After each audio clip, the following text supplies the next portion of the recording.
أعوذ بالله من الشيطان الرجيم. بسم الله الرحمن الرحيم. وقال الذي نجا منهما وادكر بعد أمة أنا أنبئكم بتأويله فأرسلون. يوسف أيها الصديق أفتنا في 7 بقرات سمان يأكلهن 7 عجاف و7 سنبلات خضر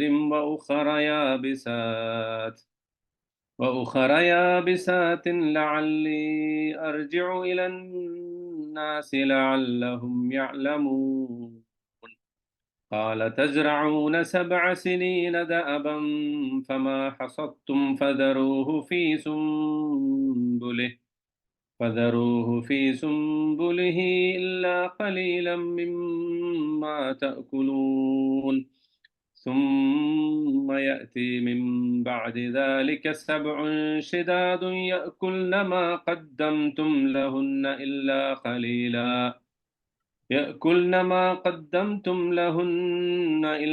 قليلا مما تحصنون. ثم يأتي من بعد ذلك عام فيه يغاث الناس وفيه يعصرون. صدق الله العلي العظيم. بسم الله الرحمن الرحيم. الحمد لله والصلاة والسلام على أشرف المرسلين وعلى آله وصحبه أجمعين ومن تبعهم بإحسان إلى يوم الدين. نريد للإصلاح ما استطعت وما توفيقي إلا بالله عليه توكلت وإليه أنيب. رب اشرح لي صدري ويسر لي أمري واحلل عقدة من لساني يفقهوا قولي. ബഹുമാനരായ സഹോദരന്മാരെ, അസ്സലാമു അലൈക്കും വറഹ്മത്തുള്ളാഹി വബറകാതുഹു. നമ്മൾ സൂറത്ത് യൂസുഫിലെ 45 മുതൽ 49 വരെയുള്ള ആയത്തുകളാണ് ഇന്ന് പഠിക്കാൻ പോകുന്നത്. സാധാരണഗതിയിൽ ഞാൻ ഒരായത്ത് അല്ലെങ്കിൽ 2 ആയത്ത് ഒക്കെയാണ് എടുക്കാറ്. പക്ഷേ ഇന്ന് ഇപ്പോൾ ഇത്രയും അധികം ആയത്തുകൾ ഒന്നിച്ച് പഠിക്കാൻ അല്ലെങ്കിൽ പാരായണം ചെയ്ത് നമ്മൾ പഠിക്കാൻ തീരുമാനിക്കാൻ കാരണം ഇത് ഒറ്റ ഒരു സബ്ജക്റ്റാണ്. അതായത് രാജാവിൻ്റെ സ്വപ്നം യൂസുഫ് അലൈഹിസ്സലാം വ്യാഖ്യാനിക്കുകയാണ്.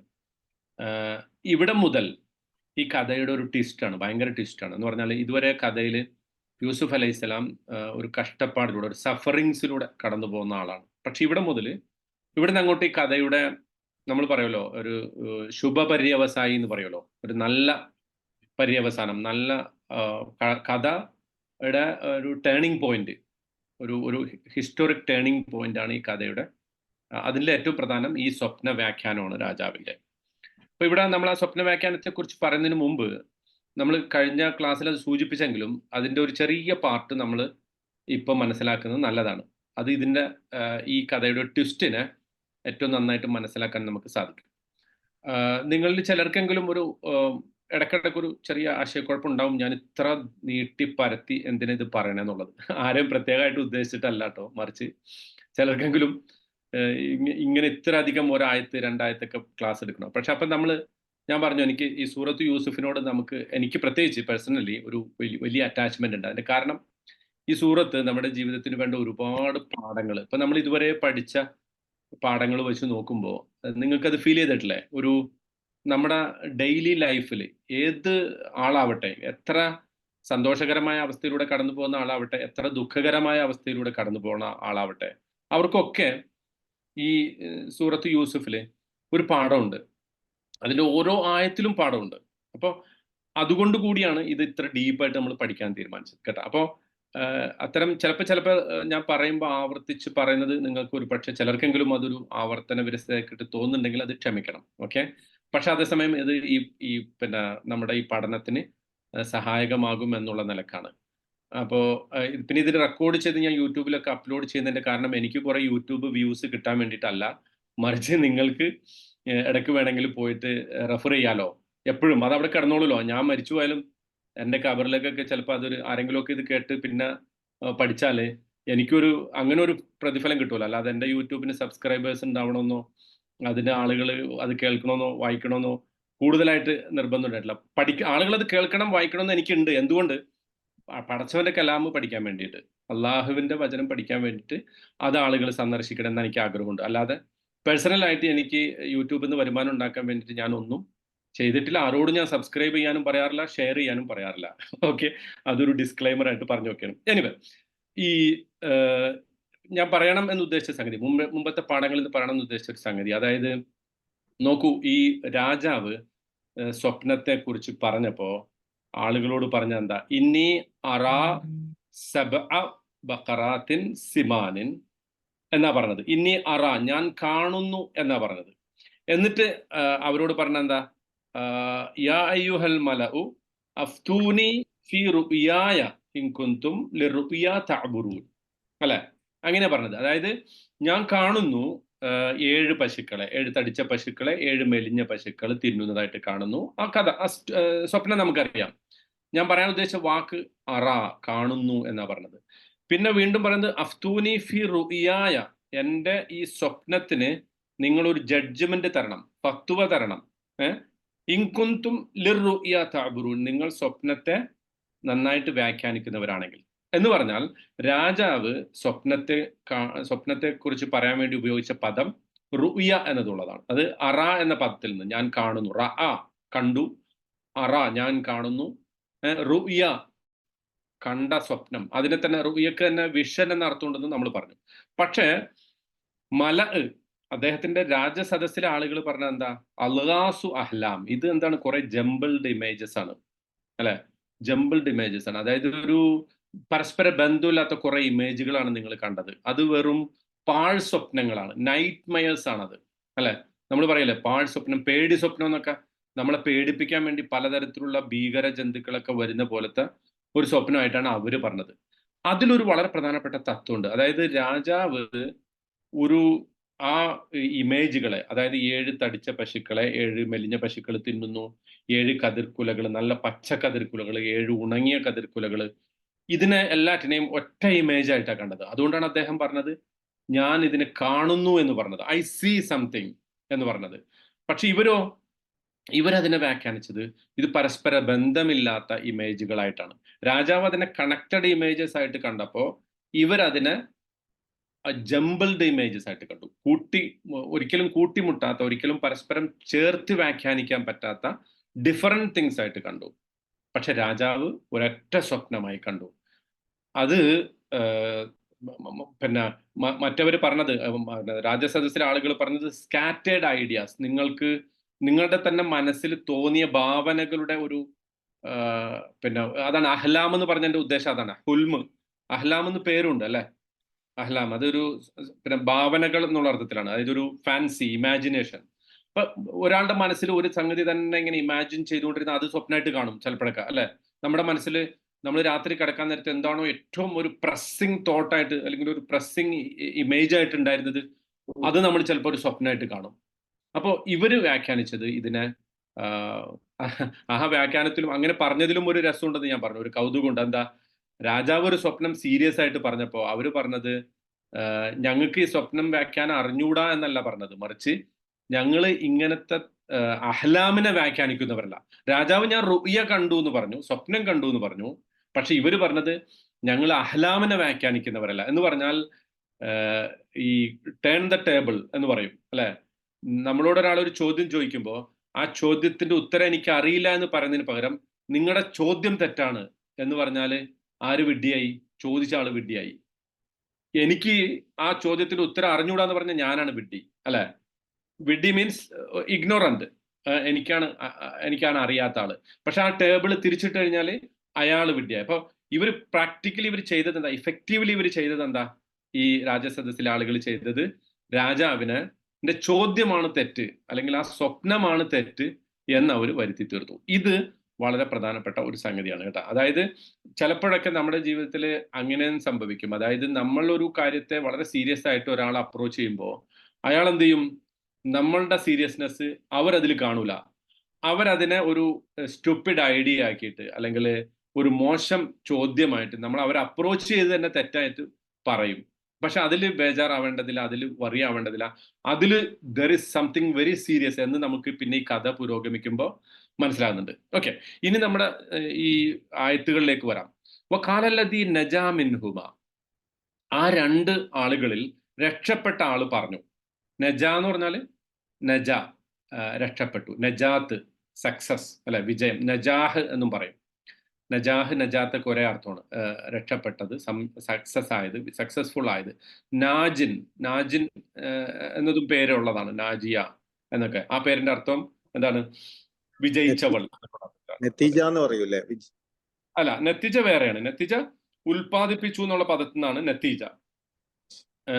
നത്തിജ ഉണ്ടായി വന്നു, അന്തജ ഉൽപ്പാദിപ്പിച്ചു, അതിൽ നിന്ന് നത്തിജ എന്നുള്ള റിസൾട്ട് എന്നർത്ഥം കേട്ടോ. റിസൾട്ട് എന്നതിന്റെ അർത്ഥം. ഇത് നജ, നജ എന്ന് പറഞ്ഞാൽ രക്ഷപ്പെട്ടു. അപ്പൊ ഇവരുടെ രണ്ടുപേരുടെയും കൂട്ടത്തിൽ രക്ഷപ്പെട്ട ആള് പറഞ്ഞു എന്താണ്? അയാള് പറയുന്നതിന്റെ ആ പറഞ്ഞതിന്റെ വാചകത്തിനിടക്ക് പടച്ചവൻ മറ്റൊരു സെന്റൻസ് പറഞ്ഞു, വദ്ദക്കറ ബഅദ ഉമ്മത്തിൻ. അയാള് കുറച്ച് കാലത്തിന് ശേഷം അയാള് ഇത്തിരി പ്രയാസത്തോടു കൂടി ഓർത്തെടുത്തു എന്നർത്ഥം. ഇദ്ദക്കറ എന്നുള്ള പദം ശരിക്കും ഇത്തിരി ഇൻട്രസ്റ്റിംഗ് വേർഡാണത്. അതായത് അത് ഇഫ്തഅല വസ്നിൽ വന്ന ഒരു വാക്കാണ്. നമുക്ക് ദക്കറ അറിയാലോ. ദക്കറ എന്താ അർത്ഥം? ദക്കറ ഓർത്തു അല്ലെ, ദിക്ർ മരിച്ചു, റിമെമ്പേർഡ് അല്ലെ. ഒരു സംഗതി നമ്മൾ ഓർത്തെടുത്തു, പറഞ്ഞു എന്നും അതിന് പറയാം.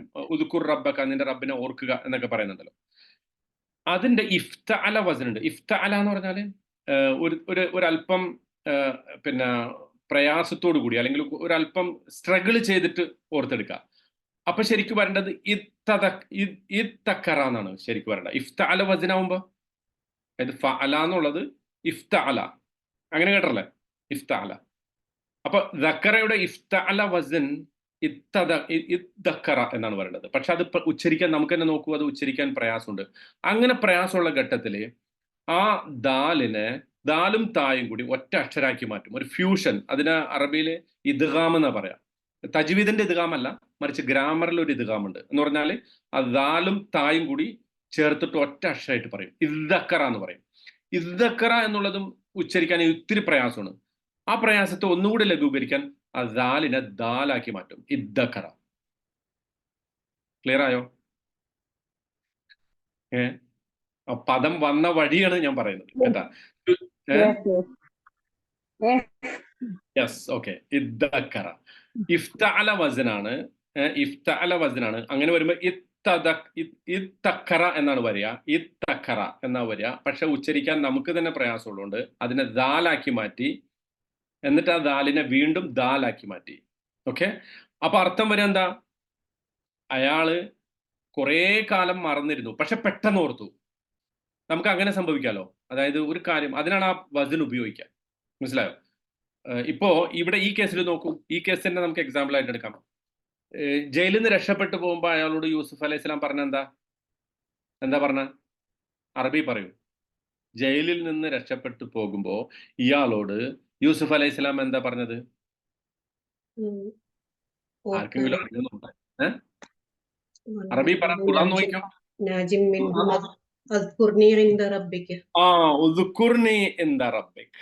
ആ പദം കിട്ടാൻ വേണ്ടിയാ.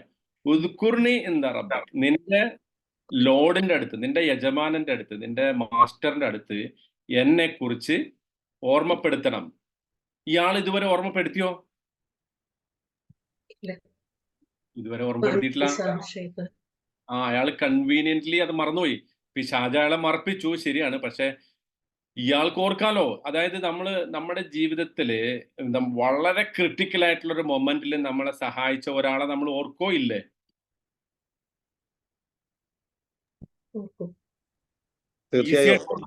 തീർച്ചയായിട്ടും ഓർക്കും. വളരെ കടം തന്ന ആളെ എന്തായാലും ഓർക്കൂലേ? കടം കൊടുത്ത ആൾ നമ്മളെ മറന്നാലും നമ്മൾ മറക്കുമല്ലോ അല്ലെ? കടം വാങ്ങിയ ആള് അതുപോലെ സൗകര്യപൂർവ്വം മറന്നതാണ് ഇയാള്. യൂസുഫ് അലൈഹി സ്വലാം ഇയാളോട് പറഞ്ഞു, ദുഖർനി ഇന്ദ റബ്ബിക്, നിന്റെ രക്ഷിതാവിന്റെ അടുക്കൽ നീ എന്നെ ഓർക്കണമെന്ന് പറഞ്ഞു. പക്ഷെ ഈ മൂപ്പര് ഇയാള് എത്രയോ ജ്യൂസ് ഒഴിച്ചു കൊടുത്തിട്ടുണ്ടാവും അല്ലെ? ഒരുപാട് ജ്യൂസ് ഒഴിച്ചു കൊടുത്തിട്ടുണ്ട് രാജാവിന്. പക്ഷെ അപ്പോഴൊക്കെ ഈ യൂസുഫ് എന്ന് പറഞ്ഞ ഒരാളുണ്ട്, അയാൾ ജയിലില്, ഹി വാസ് റോങ്ലി അക്യൂസ്ഡ് ആയിട്ട് ജയിലിൽ കിടപ്പുണ്ട്. അയാൾ എങ്ങനെയെങ്കിലും ഒന്ന് രക്ഷപ്പെടുത്തണം എന്ന് രാജാവിനോട് പറയാൻ ഇഷ്ടം പോലെ അവസരം ഈ മനുഷ്യന് കിട്ടിയിട്ടുണ്ടാകും. പക്ഷേ അയാളത് പറഞ്ഞില്ല, സൗകര്യപൂർവ്വം മറന്നു. അങ്ങനെയും ചില മനുഷ്യന്മാരുണ്ട്, നമ്മുടെ ജീവിതത്തിലും കാണാം അങ്ങനെ ചില മനുഷ്യന്മാരെ. നമ്മൾ അവരെ സപ്പോർട്ട് ചെയ്യും, അല്ലെ, ജീവിതത്തിന്റെ വളരെ നിർണായക ഘട്ടത്തിൽ അവരെ സപ്പോർട്ട് ചെയ്യും. പക്ഷെ അവർ നമ്മളെന്ത് ചെയ്യും? സൗകര്യപൂർവ്വം മറക്കും. പക്ഷെ ആ മറവിയെ നമ്മൾ കാര്യമാക്കേണ്ടതില്ല എന്ന് യൂസുഫ് അലൈഹിസ്സലാം നമ്മളെ പഠിപ്പിക്കുന്നുണ്ട്. അത് ഞാൻ പിന്നീട് പറയാം. അപ്പൊ അങ്ങനത്തെ ചില സന്ദർഭങ്ങൾ നമ്മുടെ ജീവിതത്തിൽ ഉണ്ടാകുമെന്നാ പറഞ്ഞതിന്റെ അർത്ഥം, കേട്ടോ. ഓക്കെ. അപ്പൊ ഇവിടെ ഞാൻ ആ പദം പറയാൻ വേണ്ടിയിട്ടാണ് അത് പറഞ്ഞത്. ഇദ്ദക്കറ എന്ന് പറഞ്ഞാൽ അതാണ്. ഇതുവരെ സൗകര്യപൂർവ്വം മറന്നു, പക്ഷേ വളരെ നിർണായക ഘട്ടത്തിൽ പെട്ടെന്ന് ഓർമ്മ വന്നു. അങ്ങനെ പറയാൻ വേണ്ടിയിട്ടാണ് എന്ത് പറയാ? ഇദ്ദക്കറ എന്ന് പറയാം. അല്ലെങ്കിൽ അവിടെ ദക്കറ എന്ന് പറഞ്ഞാൽ മതിയായിരുന്നു അള്ളാഹുവിനെ. അത് പറയാതെ വദ്ദക്കറ എന്ന് പറയാൻ കാരണം, ഇതുവരെ സൗകര്യപൂർവ്വം മറന്നിരുന്ന ഒരാള്, അതാണ് ഞാൻ ഈ ഖുർആന്റെ അമാനുഷികതയെ കുറിച്ച് നമ്മൾ ആവർത്തിച്ച് പറയുമ്പോൾ, സൂറത്ത് യൂസഫ് ഇത്ര അഗാധമായി നമ്മൾ പഠിക്കാൻ തീരുമാനിച്ചതിന്റെ പിന്നിലും ഒരു ലക്ഷ്യം അതാണ്. എന്തുകൊണ്ട് അള്ളാഹു ഒരു പദം അതിന്റെ വ്യത്യസ്ത രൂപങ്ങളിൽ പ്രയോഗിക്കുന്നു? ഉദ്കുർനി ഇന്ദ റബ്ബിക് എന്ന് പറഞ്ഞ സ്ഥിതിക്ക് ഇവിടെ വദക്കറ ബഅദ ഉമ്മത്തിൻ എന്ന് പറഞ്ഞാൽ മതിയായിരുന്നു അള്ളാഹുവിന്. പക്ഷെ അത് പറയാതെ വദ്ദക്കറ, ഇങ്ങനെ ഇഫ്തഅല എന്നുള്ള വചനെടുത്ത് അതിൽ താ ദാലുമായിട്ട് ചേർത്ത്, പിന്നെ ദാലും കൂടെ ചേർത്ത്, പിന്നെ അത് ദാലാക്കി മാറ്റി, ഇങ്ങനെയൊക്കെ കഷ്ടപ്പെട്ട ഒരു പദം ഉണ്ടാക്കിയിട്ട് അള്ളാഹ് പറയണതിന്റെ ഉദ്ദേശം എന്താ? ഈ ഒരു മീനിങ് കിട്ടാനാണ്. എന്താ മീനിങ്? വളരെ എളുപ്പത്തിൽ ഓർക്കുമായിരുന്ന ഒരാള് സൗകര്യപൂർവ്വം വിസ്മരിച്ചിട്ട് പെട്ടെന്ന് ഒരു ആവശ്യം ഉണ്ടായപ്പോൾ അയാൾ ഓർത്തു. മുമ്പ് കടം വാങ്ങിയ ആളാണ്, നമ്മളെ രക്ഷിച്ച ആളാണ്, പക്ഷേ കടം തിരിച്ചു കൊടുക്കാൻ ഇയാൾ സൗകര്യപൂർവ്വം മറന്നു. പക്ഷെ വീണ്ടും ഒരു പ്രയാസം ഉണ്ടായപ്പോൾ ആദ്യം കടം തന്ന ആളെ ഓർമ്മ വരുന്ന ആളുകളെ കുറിച്ച് നമുക്കറിയില്ലേ? അങ്ങനെ കടം വാങ്ങി എന്നൊക്കെ പറയുമ്പോൾ വേഗം ഓർമ്മ വരാൻ വേണ്ടിയിട്ടാണ് അത് പറയണം. അല്ലാതെ ആരെങ്കിലും എൻ്റെ അടുത്ത് നിന്ന് ആരും കടം വാങ്ങിയിട്ടില്ല. ഓക്കെ. വദ്ദക്കറ ബാദ ഉമ്മത്തിൻ. അപ്പോ ഒരു ബാദ ഉമ്മത്തിൻ, അതും ഒരു പദമാണ്. ഉമ്മത്ത് എന്ന് പറഞ്ഞാൽ നമ്മൾ കേട്ടിട്ടുണ്ട് അല്ലെ? ഉമ്മത്തിന്റെ അർത്ഥം എന്താ ശരിക്ക്? സാധാരണഗതിയിൽ ഉമ്മത്ത് എന്ന് പറഞ്ഞ അർത്ഥം എന്താ? ജനത. ജനത, സമുദായം, ഉമ്മത്ത് മുസ്ലിമ, അങ്ങനെ പറയാറില്ലേ? ഉമ്മത്ത് മുസ്ലിമ. അപ്പൊ ഇമാം റാസി ഇവിടെ അള്ളാഹു ആ പദം ഇവിടെ പ്രയോഗിച്ചതിനെ കുറിച്ച് പറഞ്ഞത്, അത് it's a bunch of people എന്നാണ് സാധാരണ ഇതിൽ ഉമ്മത്തിന്. ഇവിടെ it's a bunch of time. ഒരു അതായത് കുറേ സമയം കഴിഞ്ഞിട്ടാണ്. യൂസുഫ് അലൈഹി സ്വലാം അതിനുശേഷം കുറെ ദിവസം, കുറെ വർഷങ്ങൾ ജയിലിൽ കിടന്നല്ലോ, അല്ലെ? എന്ന് മുമ്പ് നമ്മൾ പഠിച്ചല്ലോ. അദ്ദേഹം മറ്റേ മറന്നുപോയപ്പോ, ശൈത്താൻ അയാളെ ഓർക്കാൻ വിടാതിരുന്നപ്പോ, അയാളത് സൗകര്യപൂർവ്വം മറന്നപ്പോ യൂസുഫ് അലൈഹി സ്വലാം ജയിലിൽ കുറെ കാലം കഴിഞ്ഞിട്ടുണ്ട്. അപ്പൊ അതിനെ കുറിക്കാനാണ് ബഅദ ഉമ്മത്ത്. അവിടെ ബില സിനീൻ എന്ന് പറഞ്ഞു, ഇവിടെ ബഅദ ഉമ്മത്ത് എന്ന് പറഞ്ഞു. ഉമ്മത്ത് എന്ന് പറഞ്ഞാൽ it's a period of time, a long period of ടൈമിനാണ് ഉമ്മത്ത്. ഖുർആനിൽ തന്നെ വേറൊരു സ്ഥലത്തും ഇതുപോലത്തെ ഒരു പദം ഇല ഉമ്മത്തിൻ മഅദൂദ എന്ന് പറഞ്ഞിട്ട് പറയുന്നുണ്ട്. എന്ന് പറഞ്ഞാൽ ഒരു നിർണായക ഒരു നിർണിത ഘട്ടത്തിലേക്ക് നാം അവരെ പിന്തിച്ചു എന്ന അർത്ഥത്തിൽ പറയുന്നുണ്ട്. അപ്പോൾ അതാണ് ഒരു സമയം, ഒരു യൂണിറ്റ് ഓഫ് ടൈം ആയിട്ടാണ് അത് പറഞ്ഞിട്ടുള്ളത്. ഓക്കെ. എനിവേ, ഇപ്പൊ പെട്ടെന്ന് അയാൾക്ക് ഓർമ്മ വന്നു. ഈ കാലത്തിലൊക്കെ മറന്നിരുന്ന ആള് രാജാവിന്റെ സ്വപ്നത്തെക്കുറിച്ച് സദസ്സിൽ ഇങ്ങനെ ചർച്ചയായി, അല്ലെ? അത് രാജാവിന്റെ സ്വപ്നം പെട്ടെന്ന്, അല്ലെ, ഒരാൾ എന്തെങ്കിലും പറഞ്ഞ, പ്രത്യേകിച്ച് ഭരണാധികാരികൾ എന്തെങ്കിലും പറഞ്ഞ വലിയ പെട്ടെന്ന് ചർച്ചയാവുമല്ലോ. അതുകൊണ്ടാണല്ലോ നമ്മുടെ ആള് രാജസ്ഥാനിൽ പോയിട്ട് പറഞ്ഞത്, പിന്നെ പ്രസവിച്ചു കൂട്ടുന്ന ആളുകൾക്ക് കോൺഗ്രസ് അവരുടെ സ്വത്തൊക്കെ, നമ്മുടെ സ്വത്തൊക്കെ എടുത്തു കൊടുക്കുമെന്ന് പറഞ്ഞ് ഭയങ്കര ചർച്ചയാണല്ലോ. കാരണം അത് ചർച്ചയാവാൻ വേണ്ടിയാണ് മൂപ്പർ അങ്ങനെ പറയണത്. അതുപോലെ നമ്മുടെ രാജാവിന്റെ ഈ സ്വപ്നം ആ സദസ്സിൽ മുഴുവൻ ചർച്ചയായി. അത് ഇയാളും കേട്ടു, ഈ കബ്ബയർ, അല്ലെ, ഈ രാജാവിന് ജ്യൂസ് കൊടുക്കുന്ന ആളും കേട്ടു. കേട്ട് കഴിഞ്ഞപ്പോ ഇയാൾക്ക് പെട്ടെന്ന് ഓർമ്മ വന്നു, സ്വപ്നം, വ്യാഖ്യാനം, ഇങ്ങനെ ഒരു യൂസുഫ് ജയിലിൽ കിടപ്പുണ്ട്. പെട്ടെന്ന് ഓർത്തു. അതാണ് വദ്ദക്കറ ബഅദ ഉമ്മത്തിൻ. അത് കേട്ട ഉടനെ അയാൾ പറയണ്, അന ഉനബ്ബിഉകും ബിതഅ്വീലിഹി, ഞാൻ എന്ത് ചെയ്യാം? നിങ്ങൾക്ക് അറിയിച്ചു തരാം. ഉനബ്ബിഉ, നബ എന്ന് പറഞ്ഞാൽ എന്താ? നമ്മളത് പഠിച്ചാണ് മുമ്പ് ആ വാക്ക്, അല്ലെ? വാർത്ത. അംബ, അറിയിച്ചു തരാം. നബ്ബ സെയിം മീനിങ് ആണ്. അതിന്റെ മുളാരിയാണ് അന ഉനബ്ബിഉകും, ഞാൻ നിങ്ങൾക്ക് അറിയിച്ചു തരാം. ബിതഅ്വീലിഹി, തഅ്വീൽ എന്ന് പറഞ്ഞാൽ വ്യാഖ്യാനം. ഈ സ്വപ്നത്തിന്റെ വ്യാഖ്യാനം ഞാൻ നിങ്ങൾക്ക് അറിയിച്ചു തരാം. ഫഅർസിലൂൻ, അതുകൊണ്ട് നിങ്ങൾ എന്നെ അയക്കണം. ശ്രദ്ധിക്കൂ, ഇയാള് ശരിക്കും എന്താ പറഞ്ഞത്? രാജാവ് പറഞ്ഞത് അഫ്തൂനി, അതാണ് ഞാൻ നേരത്തെ സൂചിപ്പിച്ചത്. അഫ്തൂനി, നിങ്ങൾ എനിക്ക് ജഡ്ജ്മെന്റ് പറഞ്ഞു തരണം, അല്ലെങ്കിൽ നിങ്ങളുടെ വിധി എന്താണ് ഈ സ്വപ്നത്തിൽ എന്ന് പറഞ്ഞു തരണം. അപ്പൊ ജഡ്ജ്മെന്റ് എന്നുള്ളൊരു പദവും നബ്ബ യുനബ്ബി എന്നുള്ളൊരു പദവും സ്വപ്ന വ്യാഖ്യാനത്തിന് അല്ലെങ്കിൽ ഈ സ്വപ്നത്തിന്റെ വ്യാഖ്യാനം പറഞ്ഞു തരുന്നതിനെ കുറിച്ച് ഉപയോഗിച്ച രണ്ട് പദങ്ങളാണ്. അത് രണ്ടും തമ്മിലുള്ള വ്യത്യാസം എന്താ ഒന്ന് ആലോചിച്ച് നോക്കിയേ. ഞാൻ ഇപ്പൊ നിങ്ങളോട് പറയാണ്, എനിക്കൊരു ഒരു ഐഡിയ ഉണ്ട്, please let me know what you think എന്ന് ഞാൻ നിങ്ങളോട് ചോദിക്കുന്നു. അപ്പൊ നിങ്ങൾ പറയണ okay, I will inform you, ഞാൻ നിങ്ങൾക്ക് അത് പറഞ്ഞു തരാം. ഇൻഫോം എന്ന് പറഞ്ഞാൽ അതിന്റെ അർത്ഥം നിങ്ങൾക്ക് ഞാൻ ആ പറഞ്ഞ ഐഡിയനെ കുറിച്ച് നിങ്ങൾ വേറെ എവിടെയോ ഒരു സോഴ്സിൽ പോയി അന്വേഷിച്ചിട്ട് എനിക്ക് പറഞ്ഞുതരാം എന്നാണ് നബ്ബ എന്ന് പറഞ്ഞ അർത്ഥം. അതേസമയം അഫ്തൂനി, നിങ്ങൾ എനിക്കൊരു ജഡ്ജ്മെന്റ് തരാൻ പറയുമ്പോൾ ഞാൻ ഇതാണ് അന ഉഫ്തി എന്നാണ് പറയുന്നതെങ്കിൽ അതിന്റെ അർത്ഥം ഞാൻ എൻ്റെ വ്യൂ പറയുന്നു എന്നാണ് എൻ്റെ അർത്ഥം. അതായത് ആ പറഞ്ഞ ഞാൻ ഒന്നുകൂടെ ക്ലിയർ ആക്കാം. അതായത് രാജാവ് പറയുന്നത് എന്താ, അഫ്തൂനി ഫി റുയായ, എൻ്റെ സ്വപ്നത്തെക്കുറിച്ച്, എൻ്റെ വിഷനെ കുറിച്ച് നിങ്ങൾ എനിക്കൊരു ജഡ്ജ്മെന്റ് പറഞ്ഞു തരണം. ഇഫ്ത മതവിധി അല്ല, ഫത്വ തരണം. ഫത്വ തരണമെന്നല്ല പറഞ്ഞ, പക്ഷെ ഇയാൾ പറഞ്ഞെന്താ, അന ഉനബി ഉക്കും, ഞാൻ നിങ്ങളെ അറിയിച്ചു തരാമെന്നാ പറയുന്നത്. I will inform you. അപ്പൊ ഈ നബ ഇയാൾക്ക് വേറെ എവിടുന്നോ കിട്ടണം. ഫത്വ ആണെങ്കിലോ അത് ഇയാളുടെ തന്നെ സ്വന്തം വ്യൂ എന്ന് പറയണം.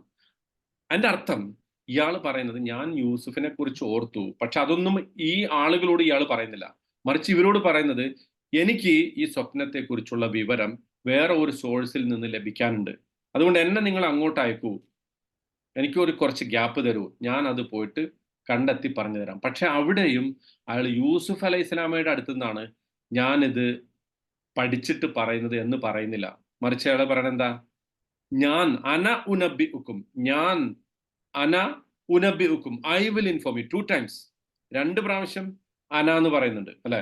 അന എന്നുള്ള പദം ഞാൻ, ഉനബി എന്നുള്ള അതും ഞാനാണ്. ഞാൻ നിങ്ങൾക്ക് പറഞ്ഞു തരാം. എന്റെ വ്യാഖ്യാനമല്ല, മറിച്ച് വേറെ എവിടെന്നോ എനിക്ക് കിട്ടുന്ന വ്യാഖ്യാനം ഞാൻ പറഞ്ഞുതരാം. അപ്പോ ഇയാള് മറ്റുള്ളവർ ആ സ്വപ്നത്തെ തള്ളിക്കളഞ്ഞപ്പോ ഇയാൾ എന്ത് ചെയ്യാണ്, ആ സ്വപ്നത്തെ വീണ്ടും പൊടി തട്ടിയെടുക്കാണ്. നിങ്ങൾ അങ്ങനെ തള്ളിക്കളയേണ്ട വിഷയമല്ല ഇത്, മറിച്ച് നിങ്ങൾ എന്നെ അയച്ചാൽ എനിക്ക് ഇതിനെക്കുറിച്ച് വിവരം കിട്ടാൻ പറ്റിയ സോഴ്സ് ഉണ്ട്, ഞാൻ അവിടെ നിന്ന് ഈ സ്വപ്നത്തെ കുറിച്ചുള്ള വിവരം പറഞ്ഞു തരാം എന്ന് പറയാം. ഓക്കെ, ഇനി അപ്പോ യൂസുഫ് അലൈഹി സ്വലാമയും ഇതേ പദമാണ് പ്രയോഗിച്ചത് അല്ലെ. എന്താണ്, ജയിൽവാസികൾ അദ്ദേഹത്തെ സമീപിച്ചപ്പോ എന്താ പറഞ്ഞത്, അന ഉനബ്ബിഉക്കും തവീലി അല്ല മാ യഅതീകുമാ തആമുൻ തുർസഖാനിഹി ഇല്ലാ നബ്ബഅതുകുമാ ബിതഅവീലിഹി, നിങ്ങൾക്ക് ഭക്ഷണം എത്തുന്നതിന് മുമ്പ് ഞാൻ ഇതിനെക്കുറിച്ച് നിങ്ങൾക്ക് പറഞ്ഞു തന്നിരിക്കും. അവിടെ യൂസുഫ് അലൈഹി സ്വലാമക്ക് ഈ സ്വപ്ന വ്യാഖ്യാനം എവിടെന്നാ കിട്ടുന്നത്, എവിടെന്നാ കിട്ടുന്നത്, അല്ലാഹുവിൽ നിന്നുള്ള സോഴ്സ്. ആ സോഴ്സിൽ നിന്ന് കിട്ടിയിട്ട് ഞാൻ നിങ്ങൾക്ക് പറഞ്ഞു തരാം, അല്ലാതെ ഇത് എന്റെ അഭിപ്രായമാണ് എന്ന് യൂസുഫ് അലൈഹി സ്വലാം പറഞ്ഞത്. അതാണ് ആ പദത്തിന്റെ പ്രയോഗത്തിന്റെ പ്രത്യേകത. നബ്ബ യുനബ്ബിഉ എന്ന് പറയുമ്പോൾ അതിന്റെ അർത്ഥം വേറെ എവിടുന്നോ കിട്ടിയ ഒരു വർത്തമാനം മറ്റൊരാൾക്ക് അറിയിച്ചു കൊടുക്കലാണ്. അതേസമയം ഫത്വ പറയുക എന്ന് പറഞ്ഞതിന്റെ അർത്ഥം കാര്യങ്ങളെ വിലയിരുത്തി സ്വന്തം അഭിപ്രായം, അതായത് ഓഫ് കോഴ്സ് സിറ്റുവേഷനൊക്കെ മനസ്സിലാക്കി, മതവിധിനെ കുറിച്ചല്ല പറയുന്നത്, മറിച്ച് സാധാരണഗതിയിൽ ഒരു ജഡ്ജ്മെന്റ് പറയുന്നത് സ്വന്തം അഭിപ്രായം പറയുന്നതിനെ കുറിച്ചാണ് കേട്ടോ. ഓക്കെ, അതാണ് വ്യത്യാസം. അപ്പോൾ എനിവേ, ഇതിൽ നിന്ന് ഇയാൾ ഈ പറഞ്ഞതിൽ നിന്ന് ഇയാളുടെ ക്യാരക്ടറിനെ കുറിച്ച് നമുക്കൊരു ചെറിയ ഐഡിയ കിട്ടും അല്ലെ. ഈ മനുഷ്യന്റെ ക്യാരക്ടറിനെ കുറിച്ച് ഒന്ന്, first of all he's an dishonest man അല്ലെ. അയാളൊരു സത്യസന്ധത ഇല്ലാത്ത മനുഷ്യനാണ്. അതെങ്ങനെ കിട്ടും, അതെങ്ങനെ നമുക്ക് മനസ്സിലാക്കാൻ പറ്റാ, അന ഉനബ്ബിഉക്കും എന്ന് പറഞ്ഞത് ഞാനിത് യൂസുഫിനോട് പോയി ചോദിച്ചിട്ട് പറഞ്ഞു തരും എന്നല്ല പറയുന്നത്, പിന്നെയോ ഞാൻ സ്വന്തം നിലക്ക് പറഞ്ഞു തരുന്ന ആളാണ് എന്നാണ് പറയുന്നത്. ഒന്നത്. രണ്ട്, ഹി ഡിഡ്ന്റ് റിമെമ്പർ യൂസുഫ് അലൈഹി സ്വലാം ഫോർ സോ ലോങ്. അത് എന്താണ്, ഒരു ഇൻഗ്രാറ്റിറ്റ്യൂഡ് ആണ് അല്ലെ, അല്ലെങ്കിൽ ഒരു അൺഗ്രേറ്റ്ഫുൾ മാൻ ആണ് അയാൾ. യൂസുഫ് അലൈഹി സ്വലാം അയാളുടെ ജീവിതത്തെ സംബന്ധിച്ച അതിനിർണായകമായ ഒരു വിവരം പറഞ്ഞു കൊടുത്ത ആളാണ് എന്ന് മാത്രമല്ല, in return the only thing Yusuf അലൈഹി സ്വലാം asked him is about what, ഉദ്കുർനി ഇൻ റബ്ബിക്, നിന്റെ മാസ്റ്ററിന്റെ അടുത്ത് നീ ഒന്ന് എന്നെ കുറിച്ചൊന്ന് ഓർമ്മിപ്പിക്കണം എന്ന് മാത്രമേ പറഞ്ഞിട്ടുള്ളൂ. പക്ഷെ അതുപോലും കാഷ്വൽ ആയിട്ട് പോലും ഓർമ്മപ്പെടുത്താൻ തയ്യാറില്ലാത്ത ഒരു അൺഗ്രേറ്റ്ഫുൾ ആയിട്ടുള്ള അങ്ങനത്തെ ഒരു ക്യാരക്ടറാണ് ഇയാള്. എന്തിനാണ് നമ്മൾ അയാളുടെ ക്യാരക്ടറിനെ കുറിച്ച് പഠിക്കണമെന്ന് ചോദിച്ചാൽ ഞാൻ നേരത്തെ പറഞ്ഞതാണ്, എന്ത്, നമ്മുടെ ജീവിതത്തിലും നമ്മൾ സഹായിച്ച അല്ലെങ്കിൽ നമ്മൾ തന്നെയും ഇങ്ങനെ അൺഗ്രേറ്റ്ഫുൾ ആണോ എന്ന് നമ്മളും ആലോചിക്കണം. മറ്റുള്ളവരെ കുറിച്ച് ചിന്തിക്കുന്നതിന് മുമ്പ് നമുക്ക് നമ്മളെ കുറിച്ച് ആലോചിക്കാമല്ലോ.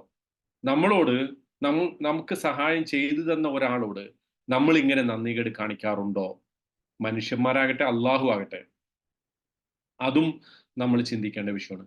പിന്നെ give credit where credit is due, അതും നമ്മുടെ ജീവിതത്തിൽ ഒരു പാഠാകേണ്ടതാണ്. ക്രെഡിറ്റ് നമ്മൾ കൊടുക്കണം എവിടെ? Where credit is due. അതായത് ഇപ്പൊ യൂസുഫ് അലൈഹി സ്വലാമയുടെ അടുത്ത് പോയിട്ട് ആ സ്വപ്നത്തെക്കുറിച്ച് പഠിച്ചു പറയാനാണ് ഇയാൾ പോകുന്നത്. പക്ഷെ അവിടെ അയാൾ പറയുന്നത് ഞാൻ പറഞ്ഞു തരാം എന്ന് പറഞ്ഞാൽ നമുക്ക് പിന്നെ ഇപ്പോഴത്തെ കാലത്തെ കോർപ്പറേറ്റ് വേൾഡിലൊക്കെ അങ്ങനെ ഉണ്ട് അല്ലെ? ഇയാൾ ഉദ്ദേശിച്ചിട്ടുണ്ടാവുക ഈ മനുഷ്യൻ ഈ സ്വപ്ന വ്യാഖ്യാനം ഞാൻ പറഞ്ഞു തരാം, യൂസുഫിന്റെ അടുത്ത് പോയിട്ട് ഇത് പറഞ്ഞു തരാൻ കൊണ്ട് ഉദ്ദേശിച്ചത് എന്താ? ഒരു പ്രൊമോഷൻ എനിക്ക് കിട്ടണം, രാജാവിന്റെ അടുക്കൽ എനിക്കൊരു സ്ഥാനം ഉണ്ടാവണം. അതാണ് ഇയാളുടെ ഉദ്ദേശം. അപ്പോൾ യൂസുഫ് അലൈഹി സ്വലാമയുടെ അടുത്ത് വളരെ ക്ലിയർ ആയിട്ട് അല്ലെങ്കിൽ ഐഡിയ പൂർവ്വം തന്ത്രപൂർവ്വം സ്വപ്ന വ്യാഖ്യാനം കേട്ട് മനസ്സിലാക്കുക. അത് അങ്ങനെ തന്നെ പോയി രാജാവിനോട് പറയാ. എന്നിട്ട് രാജാവിൻ്റെ അടുത്തുനിന്നൊരു പ്രസ്റ്റീജിയസ് ഗിഫ്റ്റ് അല്ലെങ്കിൽ ഒരു അവാർഡ് ഇത് വാങ്ങിക്കുക. കോർപ്പറേറ്റ് വേൾഡിൽ അങ്ങനെയല്ലേ? നമ്മൾ ജോലി സ്ഥലത്ത് നമ്മളൊരു ജോലി ചെയ്യും, പക്ഷെ ആ ജോലി വേറൊരാളെടുത്തിട്ട് അതിൻ്റെ ക്രെഡിറ്റ് കൊണ്ടുപോകണ ഒരവസ്ഥ നമ്മൾ ഇഹലോകത്ത് പല സന്ദർഭങ്ങളിലും അങ്ങനെ കാണാൻ പറ്റും. അതുകൂടി നമ്മളെ അള്ളാഹു ഇതിലൂടെ പഠിപ്പിക്കണം, ഈ മനുഷ്യന്റെ ക്യാരക്ടറിലൂടെ കേട്ടോ. ഓക്കെ, അപ്പം യൂസുഫ് അലൈഹി ഇസ്ലാം ഇങ്ങനെ റോങ്ലി ഇംപ്രസന്റ് ആണെന്ന് കാഷ്വൽ ആയിട്ട് പോലും പറയാതെ അയാൾ ഈ ഒരു അവസരത്തെ മുതലെടുത്തിട്ട് തൻ്റെതായ ഒരു നേട്ടത്തിന് വേണ്ടി, ഒരു അൾട്ടീരിയർ മോട്ടീവിന് വേണ്ടി, ഒരു തൻ്റെതായിട്ടുള്ള ഒരു സ്വാർത്ഥ താല്പര്യത്തിന് വേണ്ടി യൂസുഫ് അലൈഹി ഇസ്ലാമെ ഉപയോഗപ്പെടുത്താനാണ് അയാൾ തീരുമാനിക്കുന്നത് എന്നതാണ് ഇതിൽ നമുക്ക് ലഭിക്കുന്ന പാഠം. ഓക്കെ, നമ്മുടെ ജീവിതത്തിലും നമ്മൾ ജനുവിൻലി മറ്റുള്ളവരെ ഹെൽപ്പ് ചെയ്യും, പക്ഷേ അവസരം കിട്ടുമ്പോൾ അവര് നമ്മളെ മറന്നേക്കാം. നമ്മളെ തിരിച്ച് സഹായിക്കാനുള്ള അവസരം ഉണ്ടായിട്ടും അങ്ങനെ സഹായിക്കാത്ത ആളുകൾ ഉണ്ടായേക്കാം. പക്ഷെ അപ്പൊ നമ്മൾ നിരാശപ്പെടരുത്, എക്സ്പെക്ടേഷൻ കുറക്കുക. അതാണ് നമ്മുടെ മക്കളിൽ നിന്ന് പോലും, അതും ഇതിൻ്റെ അകത്തൊരു പാഠം ഉണ്ടോ. നമ്മൾ ആരിൽ നിന്നും ഒരു സഹായം പ്രതീക്ഷിക്കാതെ ഉപകാരം ചെയ്യുക, അത് വളരെ ഇമ്പോർട്ടൻ്റ് ആണ്. ഇപ്പൊ നോക്കൂ, ഇന്നമാ നുതഇമുക്കും ലിവജ്ഹില്ല അല്ലെ, ലാ നുരീദു മിൻകും ജസാഅൻ വലാ ശുക്കൂറ, സൂറത്തുൽ ഇൻസാനിൽ നമ്മൾ പഠിച്ചിട്ടുള്ള ഒരു സംഗതിയാണ്, അല്ലെങ്കിൽ നമ്മൾ പറയുന്ന ഒരു സംഗതിയാണ്. ഞങ്ങൾ അള്ളാഹുവിന്റെ വജ്ഹ് ഉദ്ദേശിച്ചിട്ടാണ് നിങ്ങളെ സഹായിക്കുന്നത്, അല്ലാതെ നാ നുരീദു മിൻകും ജസാഅൻ, നിങ്ങളിൽ നിന്ന് തിരിച്ചെന്തെങ്കിലും കിട്ടണം. അങ്ങനെ തിരിച്ചെന്തെങ്കിലും കിട്ടണം എന്ന് വിചാരിച്ച് നമ്മൾ കൊടുത്താൽ ആ കൊടുത്തതിന്റെ പ്രതിഫലം പോകും. അപ്പൊ അത് ഈവൻ വളരെ അടുത്ത ബന്ധുക്കളോട് പോലും അത് ബാധകമാണ്. നമ്മുടെ മക്കളെ പോലും നമ്മൾ അങ്ങനെ വിചാരിച്ചിട്ട് വളർത്തരുത്. എന്ത് വലുതായാലും നമ്മളെ സംരക്ഷിക്കണം. അത് പറഞ്ഞിട്ടുണ്ട് ഖുർആൻ. നമ്മൾ നമ്മുടെ മാതാപിതാക്കളെ സംരക്ഷിക്കണം, നമ്മുടെ മക്കൾ നമ്മളെ സംരക്ഷിക്കണം. മറ്റേ പടച്ചവനെ കഴിഞ്ഞാൽ പിന്നെ മക്കൾക്ക് കടപ്പാട് മാതാപിതാക്കളോടാണ്. പക്ഷെ അതുപോലും പ്രതീക്ഷിക്കാതിരിക്കുക, എക്സ്പെക്ടേഷൻ കുറക്കുക. ഇപ്പൊ കേരളത്തിന്റെ അവസ്ഥ നിങ്ങൾ നോക്കൂ, കേരളം ഒരു വൃദ്ധസദനമായിട്ട് മാറുന്നു എന്നാ പറയുന്നത്. കാരണം എന്താ? ചെറുപ്പക്കാരായ കുട്ടികളൊക്കെ പുറത്താണ്. നമ്മൾ പുറത്തായതുപോലെ, നമ്മളൊക്കെ പുറത്ത് ജീവിക്കുന്നത് പോലെ കുട്ടികളൊക്കെ പുറത്തേക്ക് പോകുന്നു. വയസ്സായ ആളുകൾ മാത്രമുള്ള ഒരു നാടായിട്ട് മാറുന്നു. അപ്പോൾ അതിനെക്കുറിച്ച് പറയാനല്ല ഞാൻ പറയുന്നത്. അങ്ങനത്തെ ഒരു എക്സ്പെക്ടേഷൻസ് നമ്മൾ കുറച്ച് ജീവിച്ചാൽ നമുക്ക് നിരാശപ്പെടേണ്ടി വരില്ല. ആരെങ്കിലും സഹായിക്കുന്നുണ്ടെങ്കിൽ ജെനുവിൻലി സഹായിക്കുക, സഹായം വേണ്ടതുകൊണ്ട് സഹായിക്കുക. ഒരാൾക്ക് ഭക്ഷണം കൊടുക്കുന്നുണ്ടെങ്കിൽ അയാൾക്ക് ഭക്ഷണം കിട്ടാൻ വേണ്ടി സഹായിക്കുക, അല്ലാതെ തിരിച്ച് അയാൾ എന്തെങ്കിലും ചെയ്യും എന്ന് വിചാരിച്ച് സഹായിക്കാതിരിക്കുക. ഒരാൾക്ക് എന്തെങ്കിലും സാമ്പത്തിക സഹായം ചെയ്യുന്നുണ്ടെങ്കിൽ അയാൾക്ക് സമ്പത്തിന് ആവശ്യമുള്ളത് കൊണ്ട് അയാളെ സഹായിക്കുക, അല്ലാതെ തിരിച്ച് അയാൾ നമ്മളെയും സഹായിക്കും മത്ലബി ആവാതിരിക്കുക. അത് തന്നെ, അതാണ് സംഭവം. ഓക്കെ, വളരെ ക്ലിയർ ആയിട്ട് അത് മനസ്സിലായി അല്ലേ? ഓക്കെ, അതായത് അറബിയിൽ ഒരു പദ്യമുണ്ട്, പിന്നെ ഉഅല്ലിമുഹു റിമായത കുല്ല യൗമിൻ ഫലമ്മ ഇസ്തദ്ദ സാഇദുഹു റമാനി വകം അല്ലംതുഹു നൽമൽ ഖവാഫി ഫലമ്മ ഖാല ഖാഫിയതൻ ഹജാനി. മഅനുബ്നു ഔസ് എന്ന് പറഞ്ഞൊരു കവി പാടിയതാണ്. എന്തായിരുന്നു? ഉഅല്ലിമുഹു റിമായത കുല്ല യൗമിൻ, ഞാൻ എല്ലാ ദിവസവും അവനെ ഷൂട്ടിംഗ് പഠിപ്പിച്ചു, അല്ലെങ്കിൽ അമ്പെയ്ത്ത് പഠിപ്പിച്ചു. റിമായത്ത്. ഫലമ്മ ഇസ്തദ്ദ സാഇദുഹു, അയാളുടെ കൈ നല്ല സ്ട്രോങ് ആയപ്പോ റമാനി, അയാൾ ആദ്യം അമ്പെയ്ത് ആർക്കെതിരെയാ? എനിക്കെതിരെയാണ്. വകം അല്ലംതഹു നൽമൽ ഖവാഫി, ഞാൻ ഒരാളെ ഖവാഫി പഠിപ്പിച്ചു. ഖാഫിയത്ത് എന്ന് അറബി പറഞ്ഞാൽ ഈ കവിതയുടെ വൃത്തം, കവിത എങ്ങനെയാ ചൊല്ലേണ്ടത്, കവിത എങ്ങനെയാ അതിൻ്റെ റിതം എങ്ങനെ ഒപ്പിക്കണം, അതിൻ്റെ പദങ്ങൾ എങ്ങനെ തിരഞ്ഞെടുക്കണം, അതിൻ്റെ ഇമാജിനേഷൻ എങ്ങനെ സെറ്റ് ചെയ്യണം, കവിത എങ്ങനെ ഡെലിവറി ചെയ്യണം, ഇതൊക്കെ ഞാൻ പഠിപ്പിച്ചു ഒരാളെ. പക്ഷെ ഫലമ്മ കാല കാഫിയത്തൻ, അങ്ങനെ അയാൾ ആദ്യത്തെ കവിത പാടാൻ തയ്യാറായപ്പോ ഹജാനി, അയാൾ എന്നെയാണ് ആദ്യത്തെ കവിത കൊണ്ട് ആക്ഷേപിച്ചത്. മനസ്സിലായോ? ഞാൻ എന്താ മലയാളത്തിൽ ഒരു ചൊല്ലില്ല, പാലൂട്ടി വളർത്തിയ കൈക്ക് തന്നെ കൊത്തുക. അത് അങ്ങനെ ഒരു ചൊല്ലുണ്ട് അല്ലെ. ആ സംഭവം ഇങ്ങനെ ഉണ്ടാവും, ജീവിതത്തിൽ ഉണ്ടാകും. അതാണ് ഇപ്പൊ ഈ മനുഷ്യന്റെ ക്യാരക്ടർ ഖുർആൻ അങ്ങനെയാണ് റിവീൽ ചെയ്യുന്നത്. അങ്ങനെ നമ്മുടെ ജീവിതത്തിൽ അനുഭവങ്ങൾ ഉണ്ടായേക്കാം, പക്ഷേ അതിനെക്കുറിച്ച് ഓർത്ത് നിരാശരാവരുത്. നമ്മൾ ജെന്യുവിൻലി ആളുകളെ ഹെൽപ്പ് ചെയ്യുക, ജെന്യുവിൻലി സപ്പോർട്ട് ചെയ്യുക. അപ്പൊ അള്ളാഹു നമുക്ക് സപ്പോർട്ട് വേറെ പല ഭാഗത്തും തരും. യൂസുഫ് അലൈഹി ഇസ്ലാമെ ഇയാൾ ഓർത്തില്ല എന്ന് വിചാരിച്ചിട്ട് യൂസുഫ് നബിക്ക് എന്തെങ്കിലും സംഭവിച്ചോ? കുറച്ചു കാലം ജയിലിൽ കടന്നു. പക്ഷേ ഇനി നമ്മൾ പഠിക്കാൻ പോകുന്നത് എങ്ങനെയാണ് അള്ളാഹു യൂസുഫ് നബി അലൈഹി ഇസ്ലാമയ്ക്ക് ആ സഹായം തിരിച്ചു കൊടുത്തത് എന്നുള്ളതാണ്. ഓക്കെ, അതുകൊണ്ട് when you support them sincerely and genuinely, don't expect anything in return. Don't expect anything, even a word of thanks, even a word of gratitude. Don't expect anything. ഒന്നും പ്രതീക്ഷിക്കാതെ ആളുകളെ സപ്പോർട്ട് ചെയ്യുക. ഇതിന്റെ അർത്ഥം ഒരാളെ ജോലിക്ക് നിർത്തിയിട്ട് അയാൾ ജോലി ചെയ്തില്ലെങ്കിൽ ശമ്പളം കൊടുത്തുകൊണ്ടിരിക്കണമെന്ന് ഒരു നിർബന്ധമില്ല കേട്ടോ. അങ്ങനെ വല്ല ബിസിനസ്സുകാരൊക്കെ നമ്മുടെ കൂട്ടത്തിലുണ്ടെങ്കിൽ ഒന്നും എക്സ്പെക്ട് ചെയ്യേണ്ട എന്നാണ് ഉസ്താദ് പറഞ്ഞേക്കണം. അതുകൊണ്ട് ഞാൻ ശമ്പളം കൊടുത്തുകൊണ്ടേയിരിക്കുക, അങ്ങനെയുള്ള ആളെ ജോലിയിൽ നിന്ന് പിരിച്ചുവിട്ടേക്കണം. ഓക്കെ, ശമ്പളം കൊടുത്തത് ശമ്പളത്തിന് നിർത്തുന്നത്, ജോലിക്ക് നിർത്തുന്നത് ഇതിൽ ബാധകമല്ല എന്നുകൂടി നമ്മൾ മനസ്സിലാക്കുക. മറിച്ച് മറ്റുള്ള സപ്പോർട്ടിനെ കുറിച്ചാണ് എന്ന് പറയുന്നത്. ഓക്കെ, ശരി. അപ്പോൾ ഇയാള് യൂസുഫ് അലൈഹി സ്വലാമിന്റെ അടുത്തേക്ക് പോകുന്നു. അതാണ് അടുത്ത ആയത്ത്. യൂസുഫ് അയ്യുഹ സിദ്ദീഖ്, യൂസുഫിന്റെ അടുത്തേക്ക് പോയിട്ട് പിന്നെ സാധാരണഗതിയിൽ നമ്മൾ പ്രതീക്ഷിക്കുക എന്താ, ഇങ്ങനെയാണോ അയാൾ യൂസുഫ് അലൈഹി സ്വലാമിന്റെ അടുത്തേക്ക് പോകുന്നത്? യൂസുഫ് അയ്യുഹ സിദ്ദീഖ്, Yusuf, O the honest, O the grateful മാൻ,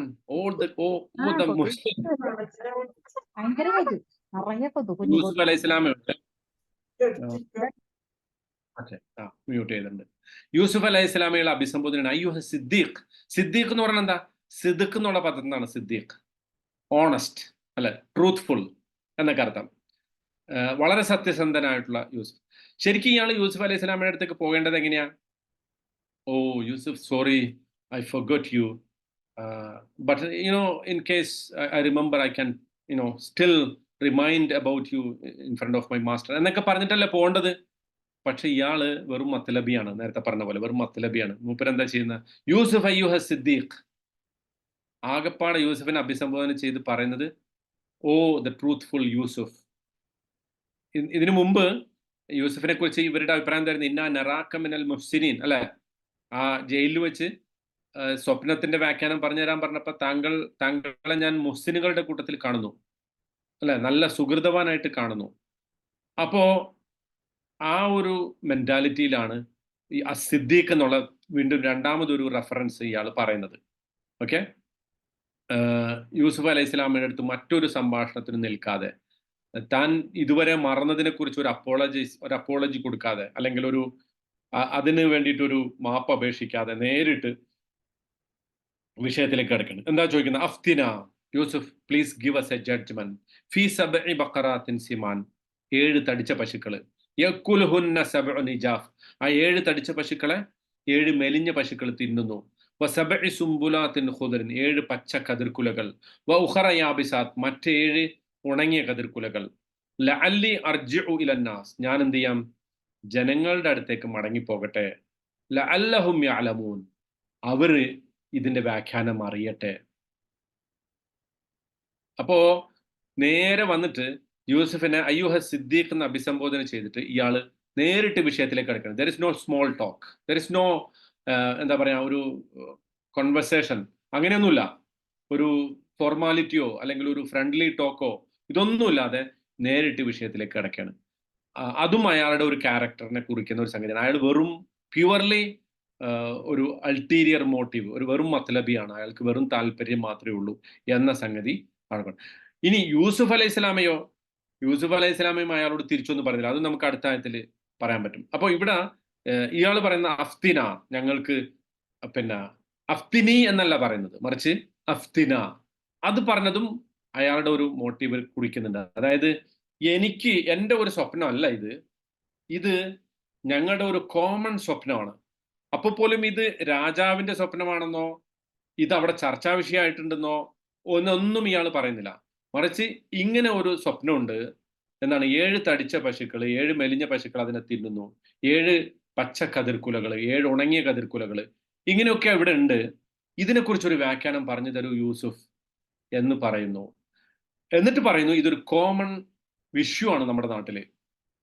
എൻ്റെ ഒരു പ്രശ്നമല്ല, ഞാൻ കണ്ടതല്ല, മറിച്ച് ഞങ്ങളെല്ലാവരും ബാധിക്കുന്ന ഒരു സ്വപ്നമായിട്ട് ഇത് മാറിയിരിക്കുന്നു. അതാണ് അഫ്തിന, നീ ഞങ്ങൾക്ക് പറഞ്ഞു. It's not just about me, a lot of people are worried, a lot of people are concerned.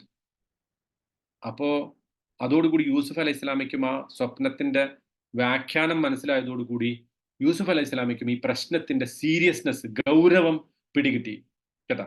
എന്നിട്ട് ഇയാൾ പറയണില്ല അല്ലി അർജിഉ ഇലന്നാസ്, ഞാൻ എന്ത് ചെയ്യാൻ പോവാണ്, ജനങ്ങളിലേക്ക് പോട്ടെ. അവിടെ അയാൾ ലഅല്ലി അർജിഉ ഇലൽ മലിക് എന്ന് പറയുന്നില്ല. ശ്രദ്ധിച്ചോ, ലഅല്ലി ശരിക്കും പറയേണ്ടത് എന്താ? ഇയാൾ ഈ സ്വപ്നത്തെ കുറിച്ച് പറയാൻ പോകുന്ന ആരോടാ? രാജാവിനോടാണ് അല്ലെ? രാജാവിന്റെ അടുത്തല്ലേ തിരിച്ചു പോയിട്ട് പറയണ്ട. ലഅല്ലി അർജിഉ ഇലൽ മലിക് എന്ന് പറയാതെ ലഅല്ലി അർജിഉ ഇലന്നാസ്, ഞാൻ ഈ ആളുകളുടെ അടുത്തേക്ക് പോകട്ടെ, എന്നിട്ട് എന്ത് ചെയ്യട്ടെ, ഞാൻ ജനങ്ങളുടെ അടുത്തേക്ക് പോയിട്ട് ഇതിനെക്കുറിച്ച് പറയട്ടെ എന്നാണ് ആള് പറയുന്നത്. അപ്പോ അവിടെയും he's not he has some sort of an ulterior motive. അതും അയാൾക്ക് അവിടെയും ആ ഒരു വാചകത്തിൽ രാജാവിന്റെ അടുത്തേക്കാണ്, അല്ലെങ്കിൽ രാജാവിൻ്റെതാണ് ഈ സ്വപ്നം എന്ന് പറയാതെ ഇത് ഞങ്ങളെ മുഴുവൻ ബാധിക്കുന്ന ഒരു സ്വപ്നമാണ് എന്ന് പറയുമ്പോൾ അവിടെ എന്തുണ്ട്, അവിടെ ഒരു ഡിസോണസ്റ്റി അയാൾ കാണിക്കുന്നുണ്ട്. ഒരു സത്യസന്ധത ഇല്ലായ്മ, അല്ലെങ്കിൽ ഒരു കാപട്യം അയാൾ അവിടെയും കാണിക്കുന്നു എന്നുള്ളതാണ് നമുക്ക് മനസ്സിലാക്കാൻ സാധിക്കുന്നത്. ഓക്കെ, ഇനി യൂസുഫ് അലൈഹി സ്വലാം അയാളോട് മറുപടി പറയാണ്. എന്താ പറയുന്നത്?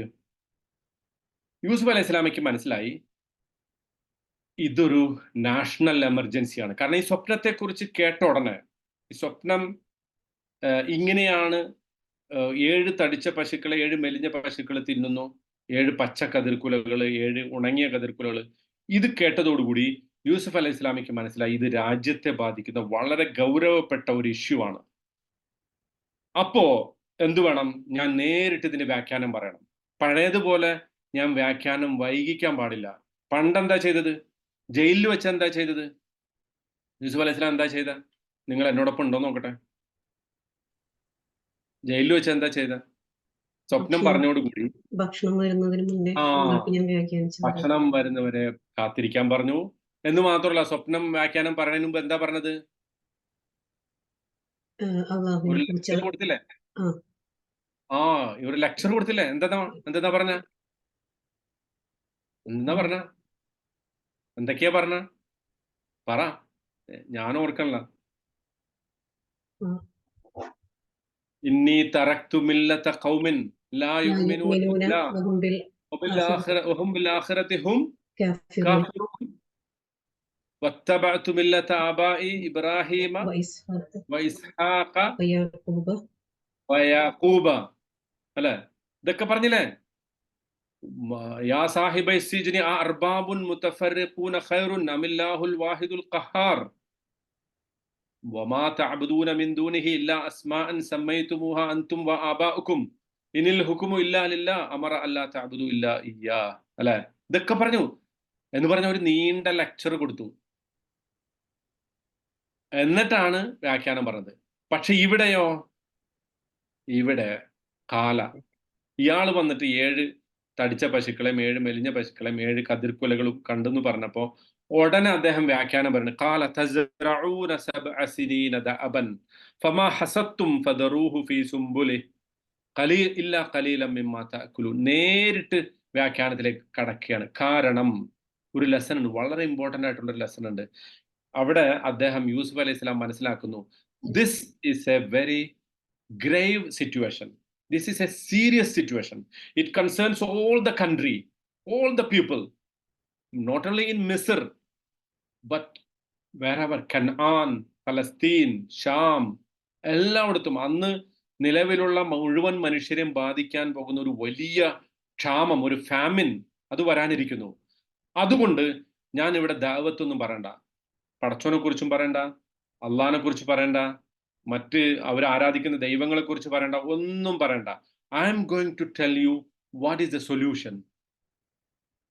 നമുക്കുള്ള പാഠം, നമ്മുടെ രാജ്യത്തെ സംഭവിക്കുന്ന, നമ്മുടെ മൊത്തം സമുദായത്തെ ബാധിക്കുന്ന വിപത്തുകൾ വരുമ്പോൾ ആ വിപത്തിനൊരു സൊല്യൂഷൻ നമ്മുടെ അടുത്തുണ്ടെങ്കിൽ, നമുക്കറിയാമെങ്കിൽ മറ്റൊന്നും നോക്കാതെ അവരെ സഹായിക്കണം, സപ്പോർട്ട് ചെയ്യണം.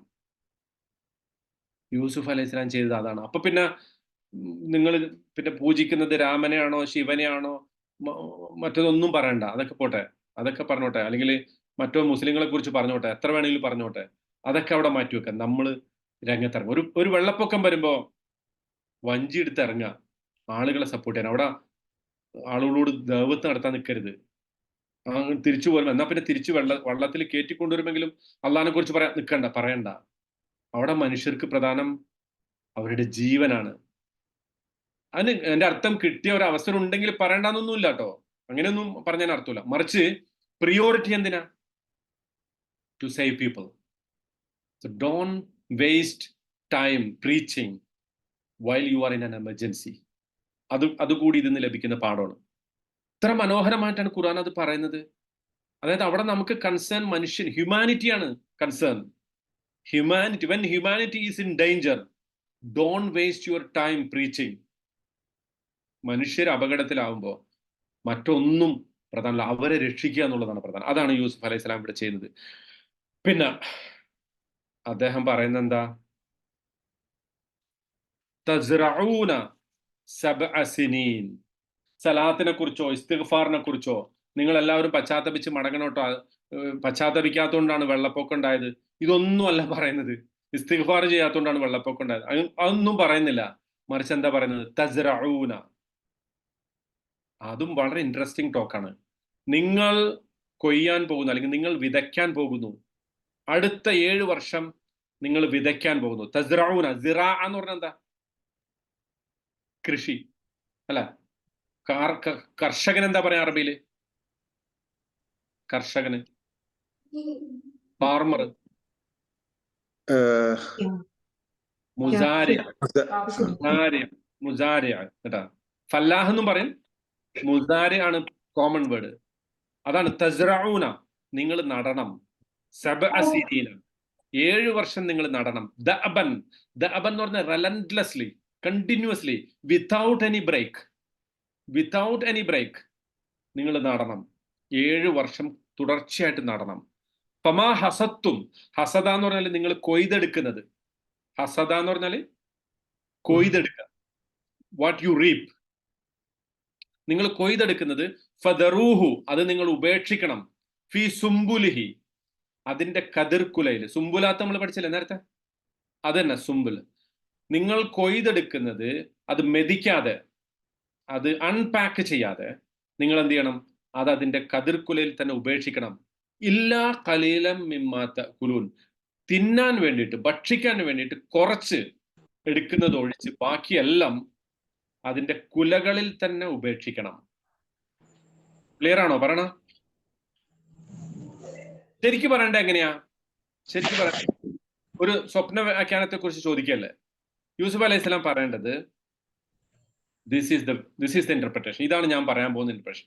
അതായത് നിങ്ങൾ ചെയ്യേണ്ടത്, അടുത്ത 7 വർഷം നിങ്ങൾ വിതയ്ക്കണം. എന്നിട്ട് നിങ്ങൾ കൊയ്യണം. കൊയ്തെടുത്തിട്ട് ആ കൊയ്തെടുത്തത് മെതിക്കാതെ അതിന്റെ കുലകളിൽ തന്നെ ഉപേക്ഷിക്കണം. Don't unpack it, keep it in its actual situation.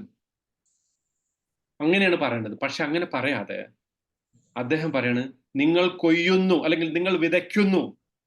അതായത് അത് ഞാൻ ഇംഗ്ലീഷിൽ വേറെ രൂപത്തിൽ പറഞ്ഞുതരാം. അതായത് ഇപ്പം നമ്മുടെ കുട്ടീനോട് പറയാണ്, you should not go to the kitchen, അല്ലെങ്കിൽ you should not go to that shop, ആ ഷോപ്പിലേക്ക് നീ പോകരുത്, അല്ലെങ്കിൽ കിച്ചണിലേക്ക് പോകരുത്. And don't get the knife, കത്തി എടുക്കരുത് എന്ന് പറയുന്നതും, you are not going to the kitchen and you are not going to take the knife എന്ന് പറയുന്നതും വ്യത്യാസമുണ്ട് അല്ലേ? എന്താ വ്യത്യാസം? നിങ്ങൾ എങ്ങനെയാ നെഗറ്റീവും പോസിറ്റീവും അല്ല. അതായത് ഒന്ന് കൽപ്പനയാണ്. Very good, that is A clear answer. ഒന്ന് കൽപ്പനയാണ്, എന്ത്? നിങ്ങൾ പോകരുത്, അല്ലെങ്കിൽ പോകരുത്, അല്ലെങ്കിൽ ചെയ്യരുത്. മറ്റത് ഒരു അതോറിറ്റേറ്റീവ് സ്റ്റേറ്റ്മെന്റ് ആണ്. ആ കമാൻഡിനേക്കാളും സ്ട്രോങ് ആണത്. യു ഷുഡ് നോട്ട് ഗോ എന്ന് പറയുന്നതും you are not going at all at any cost. നിങ്ങൾ ഈ കൽപ്പന കേട്ടാലും കേട്ടില്ലെങ്കിലും ശരി, ഒരു മോനോട് മകനോട് പറയണേ നമ്മള്, today you are not going out. You should not go out എന്നല്ല പറയുന്നത്, മറിച്ച് today you are not going out. നീ പോകുന്നില്ല എന്ന് പറഞ്ഞാൽ എന്തവസ്ഥയിലും നീ പോകുന്നില്ല എന്നാണ് അതിന്റെ അർത്ഥം. അതേ പദമാണ് യൂസുഫ് അലൈഹി സ്വലാം ഉപയോഗിക്കുന്നത്. തസ്റഊന, സാരിഉ എന്നല്ല പറയുന്നത്.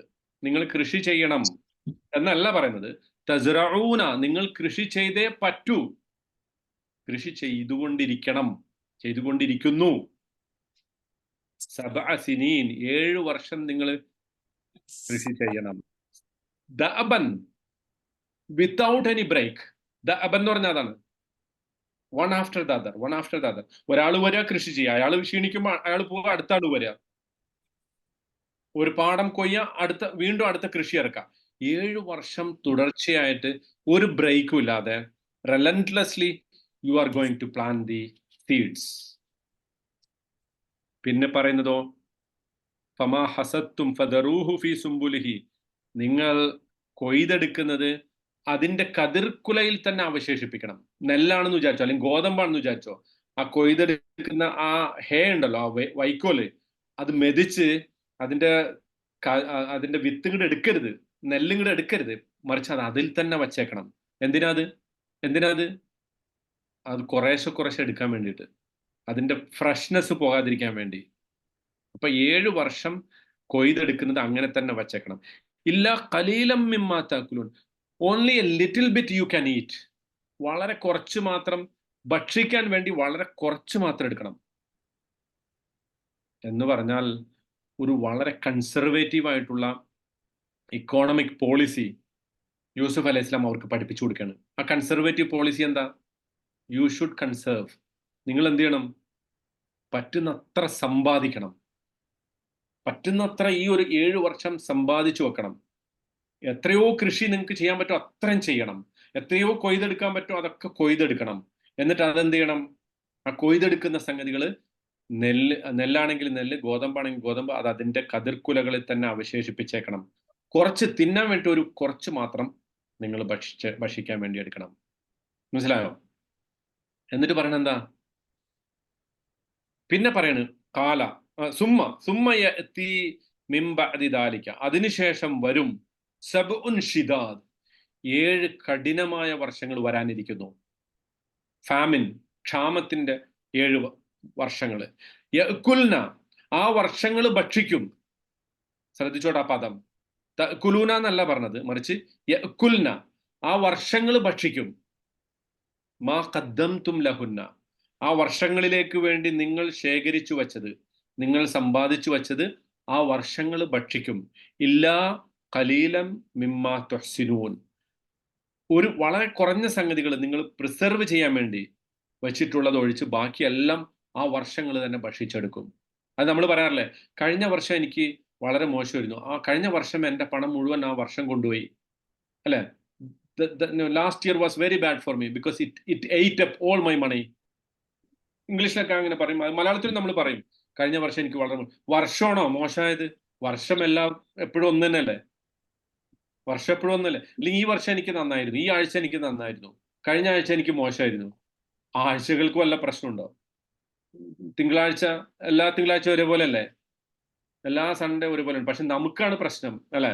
അപ്പൊ അന്ന് പറഞ്ഞ പോലെയാണ് ആ പ്രയോഗം. മനസ്സിലാവും? പിന്നീട് 7 വർഷങ്ങൾ വരാൻ പോകുന്നു. ആ 7 വർഷങ്ങള് നിങ്ങൾ ആ 7 വർഷങ്ങളിലേക്ക് വേണ്ടി ശേഖരിച്ചു വെച്ചത് ആ 7 വർഷം കഴിക്കും. ഇല്ല ഖലീലം മിമ്മാ തുഹ്സിനൂൻ. തുഹ്സിനൂൻ എന്ന് പറഞ്ഞാൽ യു പ്രിസർവ്. നിങ്ങൾ കുറച്ച് എന്തായാലും മാറ്റി വെച്ചതുണ്ടാവുമല്ലോ, അതും അതൊഴിച്ച് ബാക്കിയെല്ലാം ആ 7 വർഷം ഭക്ഷിക്കും. ഓക്കെ, ഒരു ശരിക്ക് അതോടുകൂടി സ്വപ്നത്തിന്റെ വ്യാഖ്യാനം കഴിഞ്ഞു അല്ലെ? സ്വപ്നത്തിന്റെ വ്യാഖ്യാനം കഴിഞ്ഞു. കാരണം 7 കതിർക്കുല, 7 തടിച്ച പശുക്കള്, 7 മെലിഞ്ഞ പശുക്കള്. ഈ 7 മെലിഞ്ഞ പശുക്കൾ എന്തിനാ സിംബലൈസ് ചെയ്യുന്നത്? 7 മെലിഞ്ഞ പശുക്കൾ എന്തിനാ സിംബലൈസ് ചെയ്യുന്നത്? പട്ടിണിനെയാണ്, പട്ടിണി അല്ലെ? പോവർട്ടി, പൂർ പീപ്പിൾ. മെലിഞ്ഞൊട്ടിയ പശുക്കൾ എന്ന് പറയുന്നത് ആ ഒരു അതും വ്യാഖ്യാനിച്ചു. അപ്പൊ 7 മോശം വർഷങ്ങൾ വരാനിരിക്കുന്നു. തടിച്ച പശുക്കളെ കൊണ്ട് സൂചിപ്പിക്കുന്നത് 7 നല്ല സമ്പന്നമായ വർഷം, ഇഷ്ടംപോലെ പിന്നെ കൃഷി ചെയ്തുണ്ടാക്കുന്ന വർഷത്തെ അതിനെക്കുറിച്ച് പറഞ്ഞു. പിന്നെ 7 കതിർക്കുലകൾ, അതും ഇറ്റ് ക്ലിയർലി റെപ്രസെന്റ്സ് അഗ്രികൾച്ചർ. പിന്നെ വീണ്ടും ഒരു സംഗതി ആഡ് ചെയ്യണം, സുമ്മയ എത്തി മിമ്പ അതിദാലിക്ക, അതിനുശേഷം വരും. അപ്പൊ ഇപ്പൊ എത്ര വർഷമായി? 7 വർഷം നല്ല കൃഷി ചെയ്യുന്നു, 7 വർഷം ക്ഷാമം. എത്ര വർഷമായി? 14 വർഷമായി. സുമ്മയ എത്തി മിമ്പ അതിദാലിക്ക, അതിനുശേഷം ഒരു വർഷം വരും. ആമുൻ ഫീഹി യുഗാസുന്നാസ്. ഫീഹി യുഗാസുന്നാസ്. ഗൈസ് എന്ന് പറഞ്ഞാൽ നല്ല ശക്തമായ മഴ. പക്ഷെ ആ മഴ പെർഫെക്റ്റ് മഴയാണ് അല്ലെ? പെർഫെക്റ്റ് മഴ അല്ലെ? പെർഫെക്റ്റ് ഓക്കെ എന്ന് പറഞ്ഞില്ലേ, അതാണ് പെർഫെക്റ്റ് മഴയാണത്. ആ മഴയിൽ ഫ്ലഡ് ഉണ്ടാവില്ല, എന്നാൽ അത് കുറച്ച് വളരെ ചാറ്റൽ മഴയല്ല, മറിച്ച് വളരെ. അതുകൊണ്ടാണ് നമ്മൾ സലാത്തുൽ ഇസ്തിഗാസ എന്ന് പറയുന്നത്. മഴയ്ക്ക് വേണ്ടിയുള്ള നിസ്കാരം സലാത്തുൽ മത്തർ എന്നല്ലല്ലോ പറയാറ് അല്ലെ? സലാത്തുൽ മത്തർ എന്നല്ല പറയാം. പിന്നെയോ സലാത്തുൽ ഇസ്തിഗാസ. ഗൈസ് എന്ന് പറഞ്ഞാൽ അങ്ങനത്തെ മഴയാണ്. അല്ലാഹുമ്മ അഗിസ്ന എന്നാണ് പ്രാർത്ഥിക്കാറ്. അള്ളാഹുവെ നീ ഞങ്ങൾക്ക് പെർഫെക്റ്റ് ആയിട്ടുള്ള മഴ തരണേ എന്നാണ് പ്രാർത്ഥിക്കാറ്. ഓക്കെ, അപ്പോ അങ്ങനത്തെ ഒരു വർഷം, ആ ഒരു വർഷത്തിൽ ഇഷ്ടം പോലെ മഴ ലഭിക്കും. നമുക്ക് വേണ്ടത്ര പൂർണ്ണമായ അളവിൽ മഴ ലഭിക്കും. വഫീഹി യഅ്സിറൂൻ, ആ വർഷം നിങ്ങൾ ഒരുപാട് സ്ക്യൂസ് ചെയ്യും. അസറ യഅ്സിറു എന്ന് പറഞ്ഞാൽ ജ്യൂസ് ഒക്കെ ഇങ്ങനെ വൈനാകട്ടെ, ജ്യൂസ് ആകട്ടെ, അല്ലെങ്കിൽ ഈ ഒലിവിന്റെ വിത്തിൽ നിന്ന് ഒലിവെണ്ണ എടുക്കുന്നതായിട്ട് അതിനൊക്കെ സ്ക്യൂസ് ചെയ്യുന്നതിനാണ് യഅ്സിറു എന്ന് പറയാം. അസറ യഅ്സിറു. അസീർ എന്ന് പറയും ജ്യൂസിന് അസീർ, അതിൽ നിന്നാണ് യഅ്സിറൂൻ. ആ ഒരു വർഷം നിങ്ങളെല്ലാം സ്ക്യൂസ് ചെയ്യും, വൈൻ ഉണ്ടാക്കും. നിങ്ങൾ അന്നത്തെ കാലത്ത് ഒരു പ്രത്യേകതയെ കുറിച്ചാണ് ആ പറയുന്നത്. പിന്നെ ജ്യൂസ്, ഫ്രൂട്ട്സിൽ നിന്ന് ജ്യൂസ് നിങ്ങൾ ഉണ്ടാക്കിയെടുക്കും. അതുപോലെ ഒലിവ് കായ്കളിൽ നിന്ന് ഒലിവ് എണ്ണ നിങ്ങൾ സ്ക്യൂസ് ചെയ്തെടുക്കും. അതായത് പെർഫെക്റ്റ് വിളകൾ ഉണ്ടാകുന്ന പിന്നീട് ഒരു വർഷം വരും. അപ്പോൾ 15 വർഷത്തേക്കുള്ള ഒരു ഇക്കോണമിക് പോളിസി. വാസ്തവത്തിൽ ആ ആദ്യത്തെ 7ഉം പിന്നത്തെ 7ഉം പറഞ്ഞോടുകൂടി സ്വപ്ന വ്യാഖ്യാനം പറഞ്ഞു. പക്ഷെ വീണ്ടും ഒരു 15th ഇയറിനെ കുറിച്ച് സ്വപ്നത്തിൽ ഇല്ലാത്ത ഒരു സംഗതി കൂടി യൂസുഫ് അലൈഹി സ്വലാം അത് ആഡ് ചെയ്യുന്നു. അത് ഡയറക്ട്ലി ഫ്രം അള്ളാഹു കൃത്യമായിട്ട് യൂസുഫ് അലൈഹി സ്വലാമയ്ക്ക് പറഞ്ഞു കൊടുക്കുന്നതാണ്. ഒരു അഡീഷണൽ ഇൻഫർമേഷൻ ആണ്. മനസ്സിലായോ? It's going to be unusually good year. അതായത് ആളുകൾക്കൊരു പ്രതീക്ഷ കൊടുക്കുന്ന ഒരു വർത്താനമാണ് അത്. അല്ലെങ്കിൽ എന്തു പറ്റും, ഈ ക്ഷാമം ഇപ്പൊ നമ്മൾ കൊറോണയുടെ ഒക്കെ സമയത്ത് നമ്മൾ അനുഭവിച്ചു പോലെ ഇതെപ്പോ തീരും. നമ്മളെല്ലാവരും വീടുകളിൽ ലോക്ക്ഡൌൺ ആയിപ്പോയപ്പോ നമ്മളൊക്കെ വിചാരിച്ചു പോലെ ഇനിയിപ്പോ എന്നാണ് ഇത് അവസാനിക്കുക, ഇത് അവസാനിക്കൂല എന്ന് വരെ നമ്മൾ പ്രതീക്ഷിച്ചു പോയില്ലേ? അങ്ങനെ നമ്മൾ അപ്പോ അതുപോലത്തെ ഒരു സിറ്റുവേഷൻ ഇഫക്റ്റീവ്ലി ഇപ്പൊ ഇവിടെ നോക്കൂ, യൂസുഫ് അലൈഹി സ്വലാം ഒരു ലോക്ക്ഡൌണിനെ കുറിച്ചല്ലേ പറയുന്നത് അല്ലെ? ആലോചിച്ച് നോക്കിയേ, 7 വർഷം നിങ്ങൾ നന്നായിട്ട് കൃഷി ചെയ്യണം. പിറ്റത്തെ 7 വർഷം ലോക്ക്ഡൌൺ ആണ്. വളരെ കുറച്ച് മാത്രം ഭക്ഷിക്കുക, നേരത്തെ ശേഖരിച്ചു വെച്ചത് മാത്രം ഭക്ഷിക്കുക. മഴ ഉണ്ടാവില്ല, വെള്ളം കിട്ടൂല, നിങ്ങൾ ആകെ കഷ്ടപ്പെടും. പക്ഷെ നേരത്തെ സൂക്ഷിച്ചു വെച്ചത്, കാത്തുവെച്ചത് നിങ്ങൾ ശരിക്കും വാസ്തവത്തില് ഒരു ഇന്നത്തെ കാലത്തേക്കൊക്കെയുള്ള ഒരു ഇക്കോണമിക് പോളിസിയെ കുറിച്ചാണ്, ഒരു ഹെൽത്ത് പോളിസിയെ കുറിച്ചാണ്, ഒരു സോഷ്യൽ പോളിസിയെ കുറിച്ചാണ് യൂസുഫ് അലൈഹി സ്വലാമി പറഞ്ഞു കൊടുക്കുന്നത്. അതാണ് ഈ രാജാവിന്റെ സ്വപ്ന വ്യാഖ്യാനത്തിലൂടെ നമുക്ക് പിന്നെ ഈ സ്വപ്ന വ്യാഖ്യാനം പറയുന്നതിലൂടെ യൂസുഫ് അലൈഹി സ്വലാം പഠിപ്പിച്ചു. ഇവിടെ വേറെ സംഗതി ശ്രദ്ധിക്കേണ്ടത്, നമ്മളൊരു വ്യക്തി ഒരുപാട് സമ്പാദിച്ചു വെക്കുന്നതിന് ഇസ്ലാം ഇഷ്ടപ്പെടുന്നില്ല.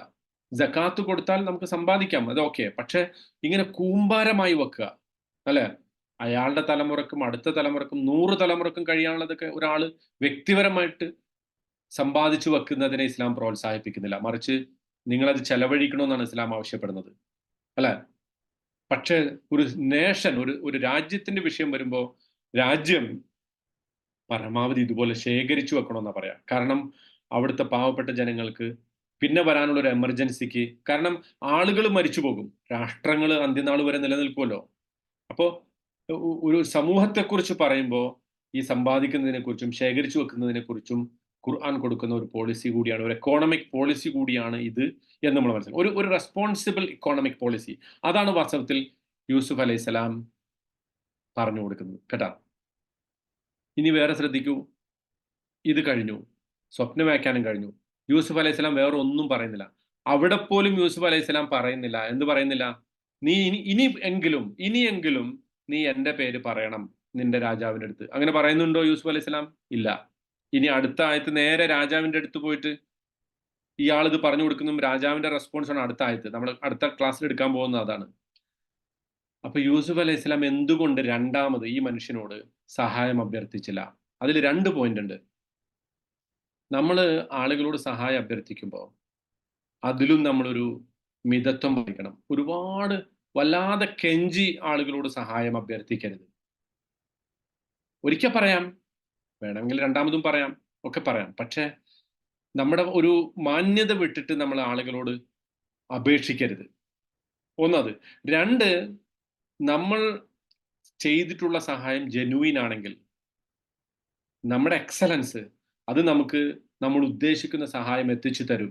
യൂസുഫ് അലൈഹിസ്സലാം ഈ സ്വപ്നം വ്യാഖ്യാനിച്ചതോടുകൂടി യൂസുഫ് അലൈഹിസ്സലാമിക്ക് മനസ്സിലായി, ഇനി ഞാൻ ഒന്നും പറയേണ്ട ആവശ്യമില്ല. ഇയാള് നേരെ പോയിട്ട് രാജാവിൻ്റെ അടുത്ത് സ്വപ്ന വ്യാഖ്യാനം പറയും, അല്ലെ? ഈ സ്വപ്ന വ്യാഖ്യാനം പറയും. രാജാവ് എന്ത് ചോദിക്കും? ഇന്ന് നിനക്ക് എവിടുന്ന് കിട്ടി? കാരണം എന്താ? ഈ പൊട്ടൻ ഇത് പറയൂലെന്ന് രാജാവിന് അറിയാം, അല്ലെ? അയാളൊരു വെറും ഇതുവരെ ജ്യൂസ് വിളമ്പിയിട്ട് ഇങ്ങനെ ഒന്നും പറഞ്ഞിട്ടില്ല. ഞാൻ ഈ സ്വപ്നം വ്യാഖ്യാനത്തെ കുറിച്ച് ഇത്രയൊക്കെ പറഞ്ഞിട്ടും അയാളൊന്നും പറഞ്ഞിട്ടില്ല. അപ്പൊ ഇതിപ്പോ ഇയാൾക്ക് എവിടുന്നോ കിട്ടിയതാണ് എന്ന് ആർക്ക് മനസ്സിലാവും? രാജാവിന് മനസ്സിലാവും.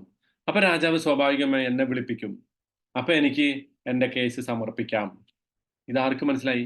അത്രയ്ക്ക് ഇന്റലിജന്റ് ആണ് യൂസുഫ് അലൈഹിസ്സലാം. നമുക്ക് ലഭിക്കുന്ന അതിൽ നിന്ന് നമുക്കുള്ള പാഠം, ഇഫ് യു ആർ എക്സലന്റ്, നിങ്ങളുടെ വർക്ക് പ്ലേസിൽ നിങ്ങൾ എക്സലന്റ് ആണെങ്കിൽ, നിങ്ങളുടെ പേഴ്സണൽ ജീവിതത്തിൽ നിങ്ങൾ സത്യസന്ധരാണെങ്കിൽ, that will speak for itself. You don't need to prove to anyone. നിങ്ങൾക്ക് ആരോടും ഒന്നും പ്രൂവ് ചെയ്യേണ്ടി വരില്ല.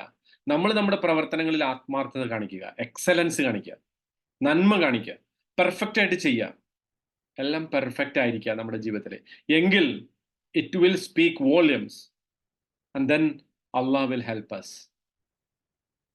അങ്ങനത്തെ അനുഭവങ്ങൾ ഉണ്ടായിട്ടുണ്ടോ ആർക്കെങ്കിലും ജീവിതത്തിൽ? ഉണ്ടായിട്ടുണ്ടോ? എനിക്കുണ്ടായിട്ടുണ്ട്. പേഴ്സണലി ഉണ്ടായിട്ടുണ്ട്. നമ്മുടെയൊക്കെ ജീവിതത്തിൽ ഉണ്ടായിട്ടുണ്ട്. എല്ലാവരുടെ ജീവിതത്തിലും ഉണ്ടാവും. അങ്ങനെ നമുക്കൊരു അവസരം ഇവിടെ ഉണ്ടായിരുന്നെങ്കിൽ ഞാൻ അതൊക്കെ പറയുമായിരുന്നു. എൻ്റെതും പറയാം, നിങ്ങൾക്കൊക്കെ പറയാമായിരുന്നു. ഒരിക്കലും മറ്റുള്ളവരുടെ സപ്പോർട്ടും പിന്തുണയും മാത്രം ആശ്രയിച്ച് നമ്മൾ മുന്നോട്ട് പോകരുത്. ഈ പക്ഷികൾ എന്തുകൊണ്ടാണ് എത്ര ദുർബലമായ ചില്ലയിലും പോയിട്ട് പക്ഷികൾ ഇരിക്കുമല്ലോ, അല്ലെ? എന്തുകൊണ്ടാ? ആ ചില്ല ഒടിഞ്ഞു വീണാലും അതിനെന്തുണ്ട്? അതിന്റെ 2 ചിറകുകളുണ്ട്. അതെ. ഇതുപോലെ നമ്മൾ പെർഫെക്റ്റ് ആണെങ്കിൽ, നമ്മൾ എക്സലന്റ് ആണെങ്കിൽ, പെർഫെക്റ്റ് എന്ന് ഉദ്ദേശിച്ചാൽ ഒരാൾക്കും പെർഫെക്റ്റ് ആകാൻ സാധ്യമല്ല, മറിച്ച് നമ്മൾ ചെയ്യുന്നത് ആത്മാർത്ഥതയോടെ ആണെങ്കിൽ, നമ്മൾ ചെയ്യുന്നത് എക്സലൻസോട് കൂടിയാണെങ്കിൽ, ആ excellence will come to help us. അത് നമ്മളെ സഹായിക്കാൻ വേണ്ടി നമ്മുടെ ഇതിലെത്തും. ഒന്നത്. രണ്ടാമത്തെ ഒരു പോയിന്റ് ഞാൻ പറഞ്ഞല്ലോ നേരത്തെ, ചില ആളുകളുണ്ട് നമ്മൾ ചെയ്തതിന്റെ ക്രെഡിറ്റ് കൂടി അവരെടുത്തുകൊണ്ടുപോകും. അതിനെക്കുറിച്ച് നമ്മൾ വറിയാവണ്ട. ആ ക്രെഡിറ്റ് വല്ലാതെ നിലനിൽക്കില്ല, അത് പൊളിയും. ഇയാളിപ്പോ വലിയ പ്രതീക്ഷയോടെ വന്നാണ് യൂസുഫ് അലൈഹിസ്സലാമയുടെ അടുത്ത് വന്നിട്ട് ഈ സ്വപ്നം വ്യാഖ്യാനിച്ച് നേരെ പോയി രാജാവിന്റെ അടുത്ത് പറഞ്ഞു കൊടുത്തിട്ട് പ്രൊമോഷൻ എനിക്ക് കിട്ടും എന്ന് വിചാരിച്ചു വന്നതാണ്. പക്ഷെ സംഭവിച്ചെന്താ? രാജാവിന് മനസ്സിലായി. അപ്പൊ അയാൾ ചെയ്തതല്ല എന്ന്. നമ്മൾ നമ്മുടെ ജീവിതത്തിൽ മറ്റാരുടെയെങ്കിലും വർക്ക് അത് കോപ്പി ചെയ്യുകയോ മറ്റാരെങ്കിലും നമ്മൾ അനുകരിക്കുകയോ, imitation is the best flattering എന്ന് പറയാറുണ്ട്. ഒരാളെ അനുകരിക്കുക എന്നുള്ളതാണ് അയാൾക്ക് കൊടുക്കാവുന്ന ഏറ്റവും വലിയ ബഹുമതി. അപ്പോ give credit where credit is due. ആളുകൾക്ക് ക്രെഡിറ്റ് കൊടുക്കേണ്ടടുത്ത് നമ്മൾ ക്രെഡിറ്റ് കൊടുത്തിരിക്കണം. അല്ലാതെ നമ്മൾ മറ്റൊരാളുടെ പണി നമ്മൾ മോഷ്ടിക്കാൻ ശ്രമിച്ചാൽ, അത് നമ്മൾ കട്ടെടുത്തിട്ട് നമ്മൾ അവതരിപ്പിക്കാൻ ശ്രമിച്ചാൽ, യു വിൽ ടെറിബിളി ഫെയിൽ. നമ്മൾ അട്ടർലി ഫെയിൽ ആവും. അതുകൊണ്ട് ആ ക്രെഡിറ്റ് കൊടുക്കുക. ഇതൊക്കെ ഈ ഇതിൽ നിന്ന് ലഭിക്കുന്ന പാഠമാണ്. അപ്പോൾ ഇവിടെ യൂസുഫ് അലൈഹി സ്വലാം മനസ്സിലാക്കി this is an emergency that is bigger than me. എന്നെക്കാളും വലിയൊരു എമർജൻസിയാണ് ഇത്. അതുകൊണ്ട് എൻ്റെ കാര്യം എനിക്ക് ഇവിടെ പറയേണ്ട ആവശ്യമില്ല. ഈ എമർജൻസിനെ പരിഹരിക്കാൻ ഞാൻ എന്ത് ചെയ്യും എന്ന് പറയാം, അതോടുകൂടി ഞാനും രക്ഷപ്പെടും എന്ന് ആർക്ക് മനസ്സിലായി? യൂസുഫ് അലൈഹി സ്വലാമിക്ക് മനസ്സിലായി. അത് തന്നെ വാസ്തവത്തിൽ സംഭവിച്ചു. എന്ന് മാത്രമല്ല, ജയിലിൽ നിന്ന് യൂസുഫ് അലൈഹി സ്വലാം പോകുന്നത് എങ്ങോട്ടാ? വെറും ഒരു മിനിസ്റ്റർ അല്ല, ഒരു പ്രൈം മിനിസ്റ്ററുടെ സ്ഥാനത്തേക്കാണ് പോകുന്നത്. വെറുതെ ജയിലിൽ നിന്ന് പുറത്തു വരികയല്ല, അദ്ദേഹത്തിന്റെ നിരപരാധിത്വം പൂർണ്ണമായി തെളിയിച്ച്, അതാണ് നമ്മൾ അടുത്ത ആയത്തുകളിൽ പഠിക്കാൻ പോകുന്നത്. പൂർണ്ണമായി നിരപരാധിത്വം തെളിയിച്ച് രാജാവിന്റെ ഏറ്റവും വലിയ അടുത്ത ഒരു സ്ഥാനത്തേക്ക് എത്തുകയാണ്. ദിസ് ഈസ് എന്താ പറയാ, a great lesson for all of us in our life, our personal life and our professional life. നമ്മുടെ വ്യക്തിപരമായ ജീവിതത്തിലും ഔദ്യോഗികമായ ജീവിതത്തിലൊക്കെ ഏറ്റവും വലിയൊരു പാഠമായിക്കൊണ്ടാണ് ഇത് നമുക്ക് കാണാൻ സാധിക്കുന്നത്. അപ്പോൾ അത്രയാണ് ഇന്നത്തെ ഈ ലെസൺ. ബാക്കി ഇൻഷാ അല്ലാഹ് നമ്മൾ അടുത്ത ക്ലാസ്സിലൊക്കെ കുറച്ചുകൂടി കൂടുതലായിട്ട് മനസ്സിലാക്കാം. ഇതുവരെ പറഞ്ഞതിൽ എന്തെങ്കിലും സംശയമുണ്ടോ, അല്ലെങ്കിൽ നേരത്തെ നമ്മൾ പറഞ്ഞ വിഷയത്തിലൊക്കെ എന്തെങ്കിലും കൂടി സംശയങ്ങൾ ഉണ്ടെങ്കിൽ അതും കൂടി പറഞ്ഞിട്ട് ഒരു 5 മിനിറ്റ് അതും കൂടി പറഞ്ഞിട്ട് നമുക്ക് അവസാനിപ്പിക്കാം ഇൻഷാ അല്ലാഹ്. Is there any question?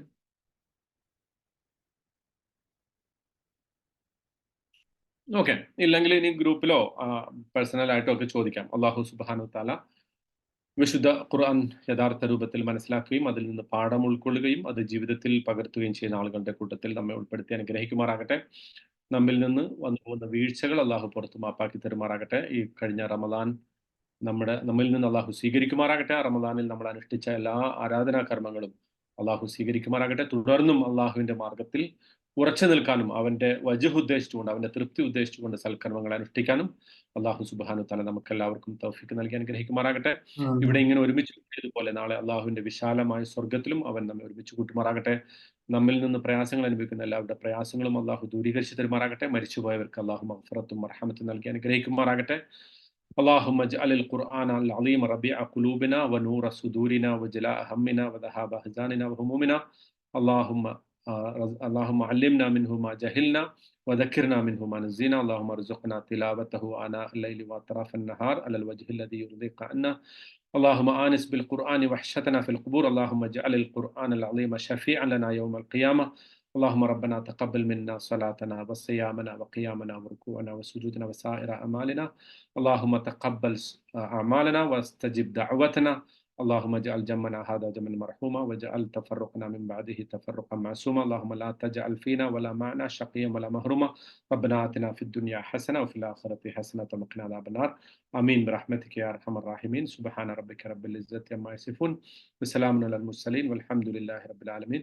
السلام عليكم ورحمة الله وبركاته.